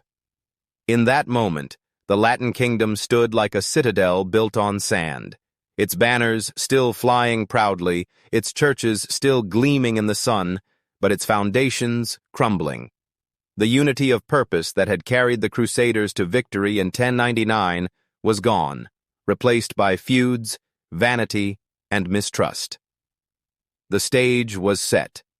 Saladin, watching from Damascus and Cairo, would seize the moment. And Jerusalem, weakened not by its enemies but by its own divisions, would soon face its greatest trial. The reckoning was near, and it arrived in fire and dust at Hattin. The Battle of Hattin, 1187. The summer sun of July 1187 beat mercilessly upon the parched hills of Galilee. Beneath its blazing sky, the fate of Jerusalem would be decided. On one side marched the Crusader host, led by King Guy of Lusignan, their banners snapping in the hot wind, the red cross of Jerusalem, the black mantles of the Templars, the white of the Hospitallers. On the other side, waiting like a tightening storm, stood the armies of Saladin, drawn from Egypt, Syria, and Mesopotamia, united at last under one crescent banner. The chain of events that brought the Crusaders here was born of desperation. Saladin had struck at Tiberias, besieging the fortress where Count Raymond of Tripoli's wife sought shelter. To the Crusaders, the affront could not be ignored. Urged on by fiery voices in the court, men who demanded action to preserve their honor and their faith, King Guy ordered the army to march. Against the warnings of cooler heads, the Crusaders set out across the scorched plain, burdened by heavy armor and thirsty war horses, their waterskins dwindling with each mile. Saladin's strategy was as patient as it was ruthless. His forces shadowed the Christian column, harassing it with arrows, cutting off access to springs, and driving the enemy ever deeper into exhaustion. Smoke rose on the horizon as Muslim horsemen set fire to the dry grass, cloaking the air with choking ash. Every step forward drained the Crusaders' strength, until at last they reached the twin peaks near Tiberias, an ancient volcanic formation known as the Horns of Hattin. Here, Saladin sprung his trap. The Crusaders formed their lines, but discipline frayed beneath the heat. Soldiers collapsed from thirst. Horses, maddened by smoke and arrows, bucked and scattered. The night brought no relief. Fires burned around the camp, and drums echoed through the darkness, denying the Christians rest. When dawn broke on July 4th, the army was broken in body and spirit, yet still compelled to fight. The battle was brutal and swift. Saladin's cavalry encircled the Crusaders, showering them with arrows before closing in for the kill. The infantry ranks buckled, the knights' charges faltered in the dust, and the holy relic of the true cross, carried into battle as the army's talisman, was captured. By midday, the Christian host lay in ruin. One by one, the Crusader lords fell or surrendered. The Templar and Hospitaller knights, taken captive, were executed in grim ceremony, their blood mingling with the dry earth. King Guy himself was dragged before Saladin, parched and trembling, a monarch undone by the desert. Saladin, in a display of magnanimity that chroniclers would long recall, spared Guy's life, offering him water. But when Reynald of Chatillon, the notorious lord who had tormented caravans and pilgrims, was brought forth, mercy was denied. Saladin personally struck him down, delivering justice long delayed. When the dust settled, the Crusader army no longer existed. What had taken decades to build was erased in a single day. The road to Jerusalem lay open, undefended, and the Latin kingdom, riven by years of infighting, was powerless to resist. The Battle of Hattin was not merely a defeat. It was an annihilation, a shattering of the Crusaders' myth of invincibility. The memory of Antioch, of Jerusalem's first conquest, of victories won in God's name, all faded beneath the smoke of this ruin. Saladin had done more than win a battle. He had reshaped the destiny of the Holy Land. And so, from the horns of Hattin, the tide of history turned. The Crusader states, once born in triumph, now teetered on the edge of collapse. Ahead loomed Jerusalem itself, the prize that had drawn men across continents, now standing alone, awaiting its fate. That fate came swiftly. From the ruins of Hattin, Saladin turned his gaze upon the holy city itself, and Jerusalem's trial began. The fall of Jerusalem, 1187. The ruin at Hattin had broken the sword of the Crusaders, and in its silence Jerusalem stood exposed. News of the catastrophe traveled faster than horsemen, carried on the lips of fugitives and pilgrims. By late summer, the holy city, once the triumphant prize of the First Crusade, was left with only a handful of defenders. Its walls still rose proud against the horizon, but within those walls reigned dread. The man now entrusted with its defense was Balian of Ibelin, a noble who had escaped Hattin. Once a vassal lord, he became, by necessity, the guardian of the city itself. With fewer than 2,000 fighting men, many of them untrained townsfolk, he faced the greatest army the East had seen in a generation, Saladin's united host, seasoned by victory and inspired by divine purpose. In late September, Saladin's banners appeared before Jerusalem. To the Muslim world, this was not conquest, but redemption. The city, lost to the Crusaders nearly 90 years before, now seemed ready to return to its rightful fold. For the Franks, however, it was the hour of reckoning. Priests led barefoot processions along the walls, chanting psalms. Mothers wept as their children carried stones to the ramparts. The air vibrated with prayers and the pounding of hammers fortifying the gates. The siege began with thunder. Saladin's engineers brought forth great mangonels, their stones smashing against the battlements. Towers rolled forward, draped in hides to resist fire. Day and night the assault continued, until the very ground seemed to shake with each strike. From the walls, Balian rallied his weary soldiers, their crossbows loosing bolts into the advancing enemy, their resolve sharpened by desperation. Yet every day, the circle of steel and fire drew tighter. Inside the city, despair deepened. Food dwindled, and the wounded filled the churches. But worse than hunger was fear. The memory of the First Crusade's bloody conquest, when Christian swords had cut down thousands in these same streets, haunted every mind. The citizens of Jerusalem, both Frankish and native, knew what might await them if the walls fell. Balian, desperate to avoid slaughter, sought terms. He rode to Saladin's camp, where the Sultan listened in measured silence. Saladin's reputation for justice preceded him, and in this moment he revealed its measure. The city, he declared, would be spared if it surrendered. Those who could pay ransom would be freed. Those who could not would be sold into bondage. But the blood of innocents would not run in the streets. On October 2nd, 1187, the gates of Jerusalem opened. Crusader banners were lowered, and the crescent of Islam was raised once more upon the dome of the rock. Chroniclers tell of a moment hushed and heavy with meaning. The city that had inspired a generation of holy war had changed hands without massacre. Saladin entered humbly, not as a conqueror drunk on triumph, but as a ruler fulfilling destiny. The contrast could not have been sharper. Where the First Crusade had been baptized in blood, Saladin's recovery of Jerusalem was marked by restraint. Pilgrims were allowed to depart, churches preserved, and the holy places of Islam restored with dignity. For the Muslim world, it was a day of exaltation, a promise fulfilled. For Christendom, it was a wound that pierced the soul. The fall of Jerusalem sent shockwaves across Europe. In cathedrals, bells tolled in mourning. Kings and popes alike wept at the news.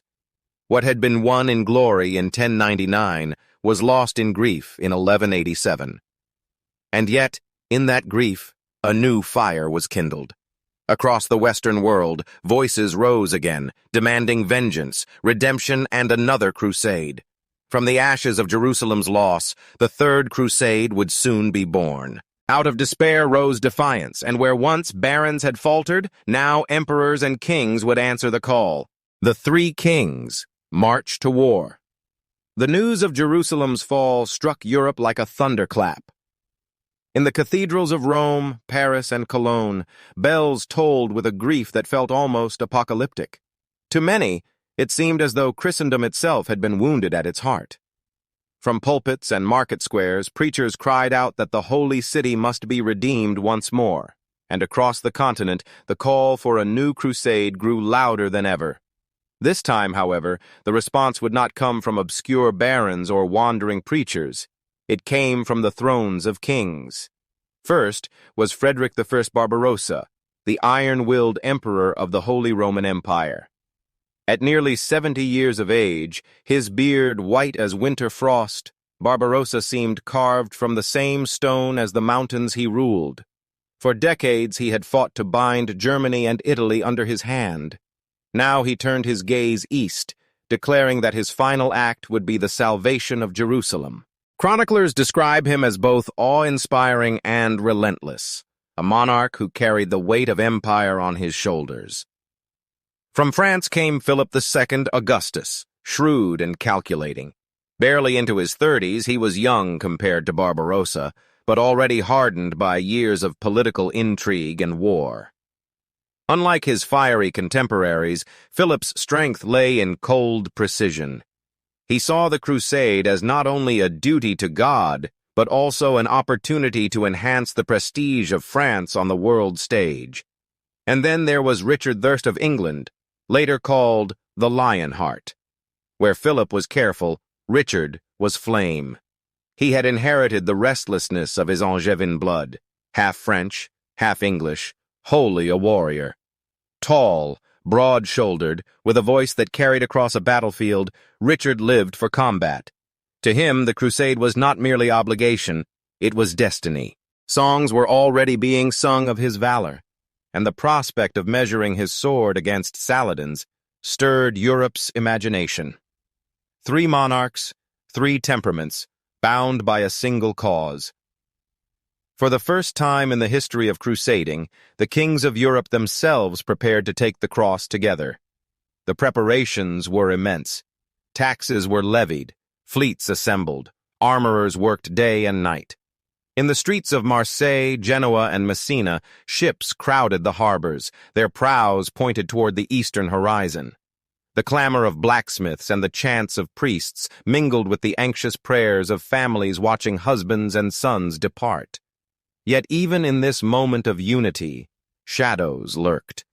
Barbarossa's Germans would march by land through Hungary and Byzantium, retracing the perilous route of the First Crusade. Philip and Richard, distrustful allies, would travel by sea, their rivalry never far from the surface. Theirs was a partnership born of necessity, not friendship, an uneasy truce between two lions too proud to share the same ground. Still, for a moment, Christendom seemed reborn in fire and faith. The sight of crowned monarchs donning the cross stirred even the most cynical hearts. Pilgrims once again sewed crosses to their garments. Merchants dreamed of fortunes in the East. and poets hailed the coming clash between Richard the Lionheart and Saladin as a duel ordained by heaven itself. As the great hosts began to move, the Germans rumbling across the Danube, the French marching south, the English gathering their fleet, the earth itself seemed to tremble under the weight of destiny. It was no longer a crusade of peasants or princes, but of kings. And all of Europe held its breath, waiting to see whether the might of monarchs could succeed where faith alone had faltered. The Third Crusade had begun, and the stage was set for one of history's most legendary confrontations. But no stage of legend is without tragedy, and even as the crowned hosts advanced, fate prepared its first cruel blow. The campaign in the Levant. The March of Kings had begun in thunder, yet destiny quickly revealed its merciless hand. Emperor Frederick Barbarossa, the stalwart giant who had vowed to redeem Jerusalem in the twilight of his life, never reached the Holy Land. In the heat of Asia Minor, as his army forded the river Salif, the 70-year-old emperor slipped into the current. Whether weighed down by armor or seized by sudden illness, the chronicles do not agree. What is certain is that the old lion drowned in foreign waters, his body borne downstream. The news struck like a hammer blow. His army, once a disciplined juggernaut, dissolved in grief and confusion. Some knights carried his bones in salt to Antioch, but most deserted, limping home across the Balkans. The German host, once the strongest of the three royal armies, was shattered before it could truly begin. Now the burden fell to the kings of France and England. Richard the Lionheart and Philip II Augustus gathered their fleets and sailed across the Mediterranean, their sails white against the blue horizon. In 1191, they landed upon the Levantine coast and turned their eyes toward a prize that would define the war, the city of Acre. Acre, the gateway to the Holy Land, had been under siege by Crusader forces for nearly 2 years. Its walls loomed over a landscape of suffering, starving soldiers in muddy trenches, broken siege engines rusting in the sun, the stench of disease drifting over the camps. Saladin himself had encircled the besiegers, turning the battlefield into a grim stalemate, an army surrounding a city, and another army surrounding them. The arrival of the two kings broke the deadlock. Richard brought with him not only men, but a mind sharpened by relentless warfare. Though stricken with fever, he directed engineers to construct massive siege towers and trebuchets that hurled stones like thunderbolts against Acre's walls. Philip, less flamboyant but no less determined, ordered his miners to dig beneath the fortifications. Day and night, the ground shook with the pounding of rams, the whir of catapults, and the chants of priests urging the soldiers onward. Inside the city, defenders fought with desperate valor. Muslim archers unleashed storms of arrows, while firepots crashed down upon the attackers. The air was thick with smoke and dust, cries of the wounded mingling with the clash of steel. But the relentless weight of two kings bore down like a storm tide. In July 1191, after months of unyielding pressure, Acre capitulated. Its fall was both triumph and omen. The Crusaders had seized a vital stronghold, but at a terrible cost. Thousands dead, the camps ravaged by disease, and tensions among the victors already bubbling to the surface. Philip, weary and ill, soon returned to France, leaving Richard to carry the war almost alone. The Lionheart wasted no time. From Acre, he led his army south along the coast toward Jaffa, shadowed by Saladin's cavalry. The two forces moved like rival storms, each probing for weakness. Near Arsuf, the clash came. On the morning of September 7th, 1191, Richard's columns marched beneath the blazing sun, banners snapping in the wind. Saladin's horsemen descended in swirling clouds, arrows darkening the sky. For hours the Crusaders endured the storm in grim silence, shields locked, discipline holding. Then Richard unleashed his knights. With a roar like thunder, the mounted warriors crashed into the Muslim lines. The battle turned like a wheel of fire. Saladin's troops bent under the charge, their ranks torn apart by the steel tide. Chronicles tell of Richard riding at the center, sword flashing, his presence a rallying flame for the Christian host. By nightfall, the field belonged to the Crusaders. Arsuf did not break Saladin, but it proved that the Lionheart could match him blow for blow. From there, Richard advanced methodically, seizing coastal towns and fortifying them against counterattack. Each step tightened the Crusaders' grip on the Levant. Yet Jerusalem itself remained out of reach. Saladin scorched the countryside, denying food and water, and fortified the holy city against siege. Richard, pragmatic and calculating despite his fiery reputation, knew the cost of an assault could doom his army. Twice he marched to within sight of Jerusalem's walls. Twice he turned back, unwilling to gamble all on a single throw of the dice. Thus the campaign settled into a war of attrition. Richard secured the coast, Saladin held Jerusalem, and neither could strike the decisive blow. Yet in the tension between them, a strange respect grew. Saladin marveled at Richard's courage. Richard admired Saladin's honor and resilience. Their rivalry became a legend, less of hatred than of two lions circling the same prey. The fate of Jerusalem remained uncertain. But one truth was clear. The Third Crusade had forged a contest not merely of armies, but of wills. And in that clash, the world watched two giants, Richard the Lionheart and Saladin, fight not just for land, but for the soul of an age. Yet even the fiercest lions must one day sheathe their claws, for war cannot rage forever.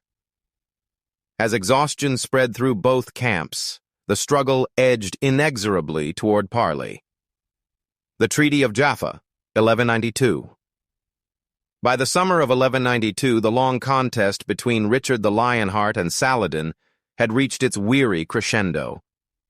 For 3 years, the Third Crusade had carved scars into the Levantine soil, at Acre, at Arsuf, along the battered coasts and parched hills. The warriors of Christendom and Islam alike had endured hunger, pestilence, and ceaseless skirmishes, their bodies broken by the heat, their spirits tested by the endless stalemate. Jerusalem, the prize for which the world had bled, still stood untouched. Twice Richard had marched within sight of its golden domes, and twice he had withdrawn. He was no coward. His battlefield valor was unquestioned. But the Lionheart was also a strategist. He knew that to lay siege to the holy city would be to trap his army in the desert, exposed to Saladin's counterstrikes and to the unforgiving sun. He had won victories, secured strongholds, and carved out a crusader foothold, but he had not won the city itself. Now time itself pressed upon him like an enemy. In England, his brother John schemed for the throne, whispering with Philip of France, who had returned home from the Crusade, but not from his rivalry. Richard could not linger forever in the east while his crown wavered in the west, and Saladin, though battered, remained unbroken. His forces replenished with each season, his will hardened with each trial. In this tension, diplomacy became as powerful a weapon as the sword. A war of wills. In the sweltering heat of July, Richard struck one final blow. Saladin, emboldened, had threatened Jaffa, the crucial port that anchored the Crusaders' hold on the coast. The Lionheart, though weakened by fever, stormed to its defense. The battle was fierce and sudden. Muslim troops surged through the town, and chaos reigned in its streets. But Richard, leading from the front, rallied the garrison and charged into the melee, his sword rising and falling like a beacon of defiance. Against the odds, Jaffa was saved. It was Richard's last great victory, and it underscored a truth both leaders could no longer deny. Neither could destroy the other. Saladin could not expel the Crusaders from the coast. Richard could not wrest Jerusalem from Muslim hands. The war had reached its natural limit. Toward negotiation, envoys rode between the camps, their banners fluttering in the late summer wind. The negotiations were cautious, laced with suspicion, but also with a strange current of respect. Richard admired Saladin's steadfastness. Saladin recognized Richard's brilliance and valor. Chroniclers speak of them almost as mirror images. Two sovereigns bound by rivalry, yet elevated by the recognition of each other's greatness. At last, in September 1192, after weeks of talks, the two men reached agreement. The Treaty of Jaffa. The terms of peace. The treaty was pragmatic, neither triumph nor humiliation. Jerusalem would remain under Muslim control, its gates defended by Saladin's soldiers. Yet Christian pilgrims would be granted safe passage to the city and free access to its holy sites. The Crusaders would retain the coastal strip from Tyre to Jaffa, securing their lifeline for future campaigns. It was not the grand victory the Crusaders had dreamed of when they had left Europe with banners raised to heaven. The holy city remained out of their grasp. But it was also not the defeat many had feared. Christendom still had a foothold in the east, and pilgrims would still kneel at the Holy Sepulchre. For Saladin, it was a triumph of endurance. He had preserved Jerusalem, the jewel of Islam, while tempering the rage of a war-weary population. For Richard, it was a compromise born of necessity. He had safeguarded what could be held, extracted rights for pilgrims, and left the door open for future crusades, while ensuring he could return to his troubled kingdom. The farewell of rivals. The treaty was sealed not with ceremony, but with quiet gravity. The two warriors who had tested each other to the utmost now prepared to part. Richard rode once more along the coastal plain, his men weary but alive, their banners tattered yet still flying. Saladin from the hills watched his rival depart. There is a story, perhaps apocryphal, yet too poetic to dismiss, that Saladin offered Richard a gift of fruit and cooling snow from the mountains, a gesture of respect between foes. Chroniclers describe how the Lionheart, though disappointed, acknowledged Saladin as an honorable adversary. In their rivalry, a kind of reluctant kinship had been forged. On October 9, 1192, Richard boarded a ship bound for Europe. His crusade had not reclaimed Jerusalem, but it had reshaped the balance of the Holy Land and carved his name into legend. Saladin, for his part, had defended his faith's most sacred city and cemented his own place as the paragon of Islamic chivalry. A pause, not an end. The Treaty of Jaffa was less an ending than an interlude. It bought peace, but only for a generation. Pilgrims would continue to walk the dusty roads to Jerusalem under Muslim protection, while new crusading dreams stirred restlessly in Europe.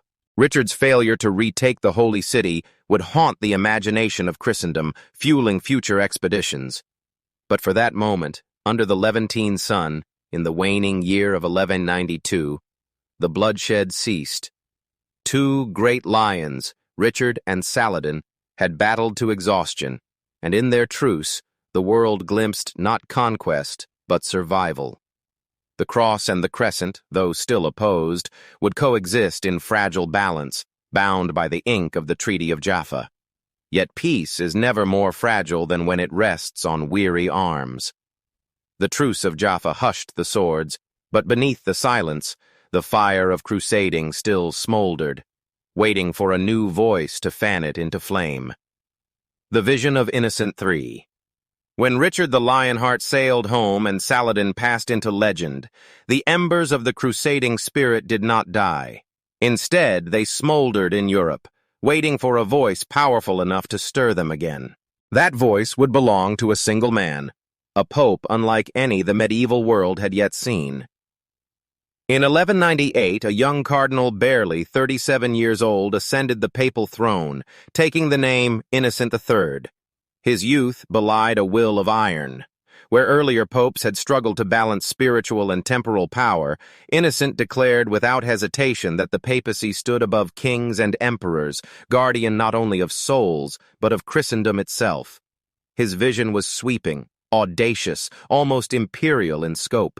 Innocent looked east and saw a Holy Land still in Muslim hands. The Treaty of Jaffa had secured a fragile peace, but Jerusalem remained lost.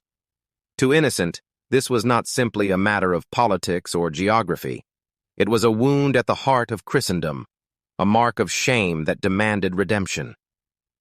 So he cast his mind toward a new crusade, one greater, purer, and more disciplined than those before.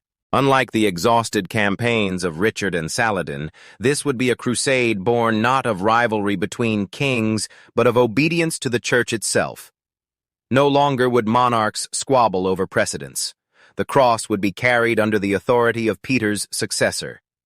From pulpits and letters, Innocent thundered his call. He urged Europe's knights to turn their swords away from private wars and toward the liberation of Christ's patrimony. He demanded vows of poverty, chastity, and absolute loyalty.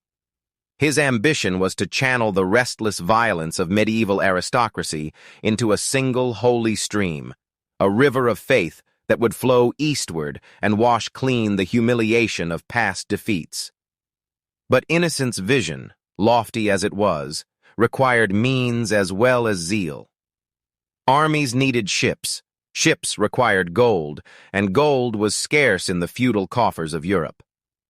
To solve this, the Pope turned to Venice, the mistress of the seas, whose fleets ruled the Mediterranean. Thus, from the very beginning, the Fourth Crusade was not only a spiritual enterprise but also a bargain with merchants, a union of cross and coin. What Innocent dreamed was a march on Jerusalem. What would follow, however, would become one of the strangest and most tragic detours in all of medieval history. And indeed, the tragedy began not upon the sands of the Holy Land, but upon the waters of the Adriatic, where dreams of Jerusalem collided with the hard arithmetic of debt and ambition. The financial crisis and the siege of Zara, 1202. The dream of Innocent III had begun with fire, but by the time the Crusaders gathered in Venice, it faltered under the cold weight of numbers. For the merchants of the lagoon, war was business, and business had its price. The Doge of Venice, Enrico Dandolo, aged, blind, yet fierce as any commander, had pledged his fleet to carry the Crusaders east. But in return, he demanded a staggering sum, 85,000 silver marks, more than most princes could fathom. The Crusaders had promised much but delivered little. By the summer of 1202, only a fraction of the expected armies had reached Venice. Knights trickled in late, contingents abandoned the cause, and many who had taken the cross lacked the wealth to pay their share. When the tally was made, the Crusaders stood short by tens of thousands of marks. A crisis loomed. Without ships, the crusade could not sail. Without payment, Venice would not release its fleet. The fire of piety now threatened to gutter out in the dockyards of the Adriatic. It was then that Dandolo, shrewd beyond measure, offered a solution, one that would twist the course of the crusade forever. If the Crusaders could not pay in coin, they would pay in conquest. The target was Zara, a Christian city on the Dalmatian coast, once Venetian but now held by the Kingdom of Hungary. To attack it meant turning Crusader steel against fellow Christians. Yet to refuse meant paralysis, the collapse of the entire expedition before it had even begun. The choice was agony, but hunger and necessity won. In November 1202, the fleet of Venice, vast, bristling with sails and banners, carried the cross-bearers to Zara. The siege was brutal and swift. Towers fell to the crash of catapults, gates buckled, and flames consumed the houses of the city. Within days, Zara surrendered, its people left to the mercy of men who had sworn to fight for Christ, yet now plundered Christians. News of the attack raced across Europe. To Innocent III, it was an outrage. From Rome, he thundered excommunication against the Crusaders and Venetians alike. The cause, meant to cleanse the shame of Christendom, was already stained with betrayal. Yet the armies did not turn back. Zara lay in ruins, the fleet remained secured, and the crusade, though tainted, still pointed eastward. But already the path to Jerusalem was drifting into shadow, bent by debts, politics, and ambition. The Holy War was becoming something else entirely. And as if betrayal at Zara were not enough, fate soon dangled another temptation before the weary Crusaders, one that would lead them from the ruins of Dalmatia to the very gates of Constantinople. The Pact with Alexios IV, 1203. As the smoke of Zara still lingered in memory, a new proposal emerged, one that would pull the crusade deeper into the labyrinth of politics. The young Byzantine prince Alexios Angelos, son of the deposed Emperor Isaac II, arrived with promises too dazzling to ignore. His uncle, Alexios III, sat upon the throne of Constantinople, and the boy's claim seemed tenuous at best. Yet he offered what the Crusaders needed most: wealth, ships, and soldiers. Alexios pledged to pay the staggering Venetian debt in full, to supply the crusade with provisions, and to place 10,000 Byzantine troops under the cross. More than this, he swore to heal the schism between the Latin and Greek churches, submitting the Eastern Church to the authority of Rome. To men desperate for coin and legitimacy, it sounded like salvation wrapped in gold. The Doge of Venice, ever the merchant, saw profit in the prince's plea.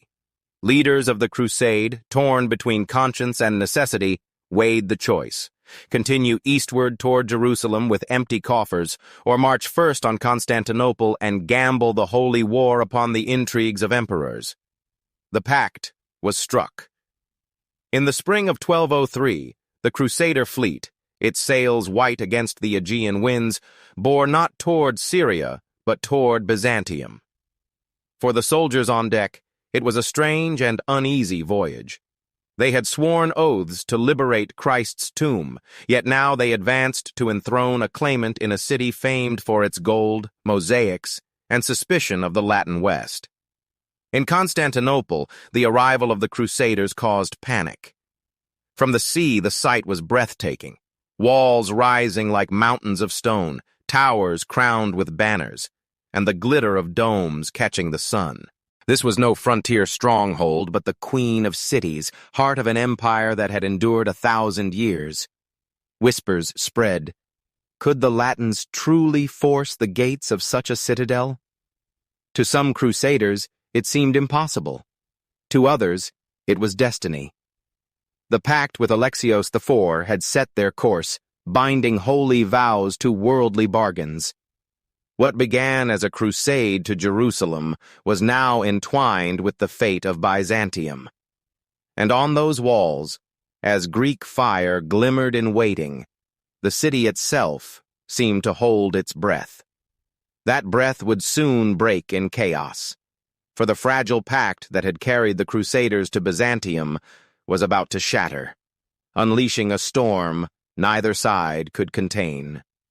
The coup and the sack of Constantinople, 1204. The pact with Alexios IV had promised fortune and unity, but what followed was betrayal and ruin. The young prince was enthroned beside his restored father, Isaac II, and for a brief moment the Crusaders believed their gamble had succeeded. Yet Constantinople was not theirs to command. The people resented the Latin soldiers in their streets, resented the gold extracted to pay foreign debts, resented the humiliation of a Western-backed ruler. The city simmered like a cauldron. By early 1204, the dream unraveled. Isaac II died, perhaps of natural causes, perhaps poisoned. Alexios IV, unable to fulfill his impossible promises, faced a populace enraged by taxes and suspicious of Latin influence. He was strangled in the palace, and his place seized by Alexios V the Ducas, a man of iron will who swore never to bow before the Crusaders or the Venetians. The coup severed the fragile pact. To the Crusaders, it was treachery. To the Byzantines, it was liberation. War was inevitable. From the decks of Venetian galleys, Crusaders gazed at Constantinople's walls, triple lines of stone stretching 7 miles, bastions crowned with towers, and the Golden Horn guarded by a massive chain. It was said no force on earth could breach those defenses, but desperation and ambition drove the Latins forward. In April 1204, the attack began. Venetian ships, fitted with wooden towers, pressed against the sea walls while soldiers swarmed up scaling ladders. Greek fire hissed through the air, engulfing wood and flesh in sheets of unnatural flame. The clash was apocalyptic. Iron on iron, shouts mingled with screams, banners snapping in the sea wind. At first the defenders held, hurling stones and boiling pitch. Yet the Crusaders, hardened by hunger and debt, fought with a ferocity born of necessity. Venetian mariners lashed their ships to the walls, creating bridges of fire and smoke. Amid the chaos, a few towers fell, gates were forced, and the Latins poured into the city like a tide of steel. Constantinople, the queen of cities, was breached. What followed was not liberation but devastation. For 3 days, Crusaders and Venetians plundered the greatest metropolis of Christendom. Churches were stripped of relics, palaces emptied of treasures, manuscripts and mosaics smashed beneath drunken revelry. Horses were stabled in Hagia Sophia, while the altar of the world's most magnificent church was desecrated. Gold and silver, icons and chalices, all were seized. Even some crusaders recoiled at the spectacle. They had sworn to free Jerusalem, not to destroy the heart of Eastern Christianity. Yet greed, vengeance, and chaos consumed restraint. Fires set during the sack raged through entire districts, reducing centuries of grandeur to ash. When the smoke cleared, Constantinople lay broken. The Byzantine Empire, which had stood for nearly 1,000 years, was dismembered. On its ruins rose the Latin Empire of Constantinople, a fragile construct ruled by Western lords who knew little of the land they had conquered. For Byzantines, it was a catastrophe from which they would never fully recover. Thus ended the Fourth Crusade, not in triumph at Jerusalem, but in infamy at Constantinople. What was conceived as a holy mission collapsed into greed and bloodshed. The Queen of Cities had fallen, not to the armies of Islam, but to those who had come beneath the banner of the cross. And in that bitter irony, the Crusades reached a turning point. Christendom, meant to unite against a common foe, had instead torn itself apart. Yet even as the fires dimmed and the swords fell silent, the true weight of the Crusaders' deed was only beginning to unfold, casting shadows that would darken Christendom for generations to come. Aftermath and long shadows, 1204 to 1215. The smoke of Constantinople's fall lingered not only in the air, but in the memory of Christendom. In April 1204, the Crusaders had seized the greatest Christian city in the East, but in doing so, they had also shattered the unity of the faith they claimed to defend. The victors carved the empire like a carcass on a banquet table. Baldwin of Flanders was crowned emperor in Hagia Sophia, wearing a diadem torn from the treasury of Byzantium. Around him rose the Latin Empire of Constantinople, a fragile creation propped up by Venetian ambition and Crusader steel. The Venetians claimed the choicest prizes, ports, islands, and trade routes, transforming the Republic of the Lagoon into a maritime empire whose sails would dominate the Mediterranean. Yet the triumph was hollow. Beneath the banners of the cross, the victors discovered they had inherited a corpse. The Latin Empire was weak, its rulers alien to the land, its coffers thin. Outside the city walls, enemies stirred. In Nicaea, Epirus, and Trebizond, Byzantine nobles raised rival courts, determined to preserve fragments of the fallen empire. To the east, the Seljuk Turks pressed harder. The Latin emperors found themselves besieged not by Muslims, but by the very Byzantines whose land they had stolen. For the Orthodox faithful, the sack of Constantinople was more than conquest. It was desecration. The memory of Latins looting their holy places, mocking their rites, and burning their libraries left wounds deeper than steel could cut. The schism between Eastern and Western Christianity, centuries old, was now carved into stone. Even when emperors later reconciled with popes, the bitterness of 1204 lingered like a scar across generations. Meanwhile, in the West, the reaction was divided. Some celebrated the riches flowing back to Venice, Paris, and Rome. Others, more sober, asked if this was what the cross had meant, to plunder Christian lands while Jerusalem remained in Muslim hands. Pope Innocent III, who had dreamed of a united Christendom striking at the Holy Land, now found himself presiding over an empire of ashes. He condemned the violence, yet he also accepted the reality of Latin rule. His vision of papal supremacy had gained a new throne, but at a terrible price. From 1204 to 1215, the Latin kingdom of Constantinople staggered between fragile triumphs and looming collapse. Its rulers clashed with rebellious Greeks, fought wars of survival against their neighbors, and relied heavily on Venetian fleets to hold what little they possessed. Even at its birth, the empire carried the scent of decay. And yet, the shockwaves of 1204 extended far beyond the Bosporus. The Crusader ideal had been tainted. The once sacred flame of the movement now flickered with suspicion. In the eyes of many, the Crusades no longer stood solely for devotion, but for ambition, greed, and betrayal. Trust between East and West was broken, and though future Crusades would march again toward the Holy Land, they would do so under a shadow that could not be dispelled. Still, Innocent III pressed on.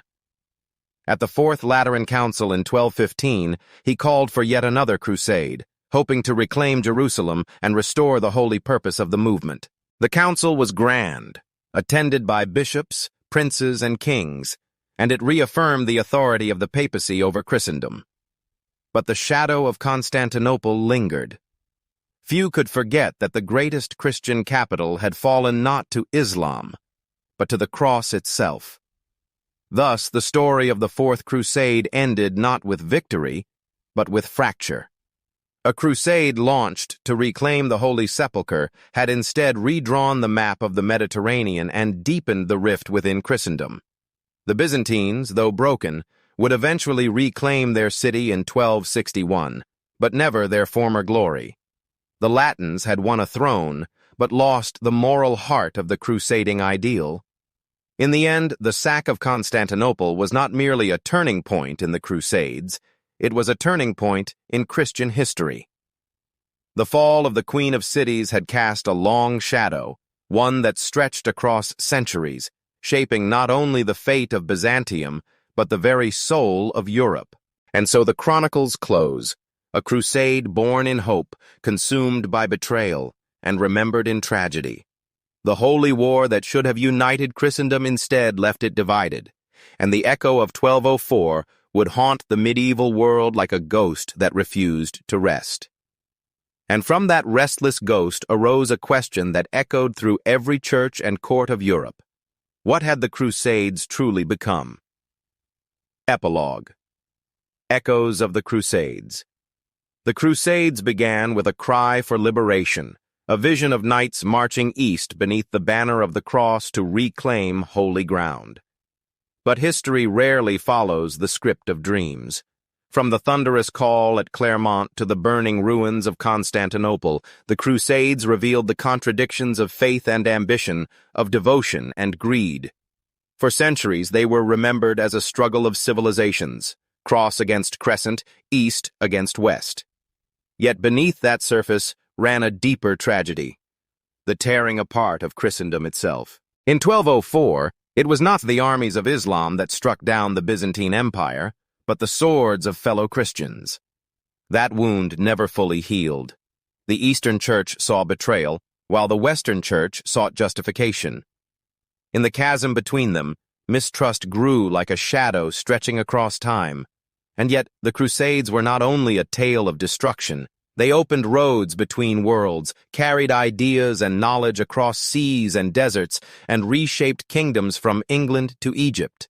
They forged legends of Saladin and Richard, of forgotten martyrs and reckless princes that still echo in chronicles and memory. In their wake, Europe itself was transformed. Its horizons widened, its ambitions sharpened. But what lingers most are the images of contradiction. Sacred oaths entwined with worldly bargains, warriors kneeling before relics one moment and plundering cathedrals the next. The Crusades embodied the paradox of the medieval world, fervent in belief, yet bound to the desires of power and survival. By 1215, the crusading spirit was still alive, but its innocence was gone. What had begun as a holy journey had become a theater of politics and ambition. The dream of unity under the cross gave way to fragmentation, and the long shadow of 1204 stretched across every crusade that followed. The echoes of those centuries remind us, faith can inspire courage, but also conquest. Unity can give birth to glory, but also to ruin. And in the ruins of Constantinople, in the silence of Hagia, Sophia after the flames, one could almost hear the whisper of history itself, that the line between salvation and destruction is as fragile as the human heart.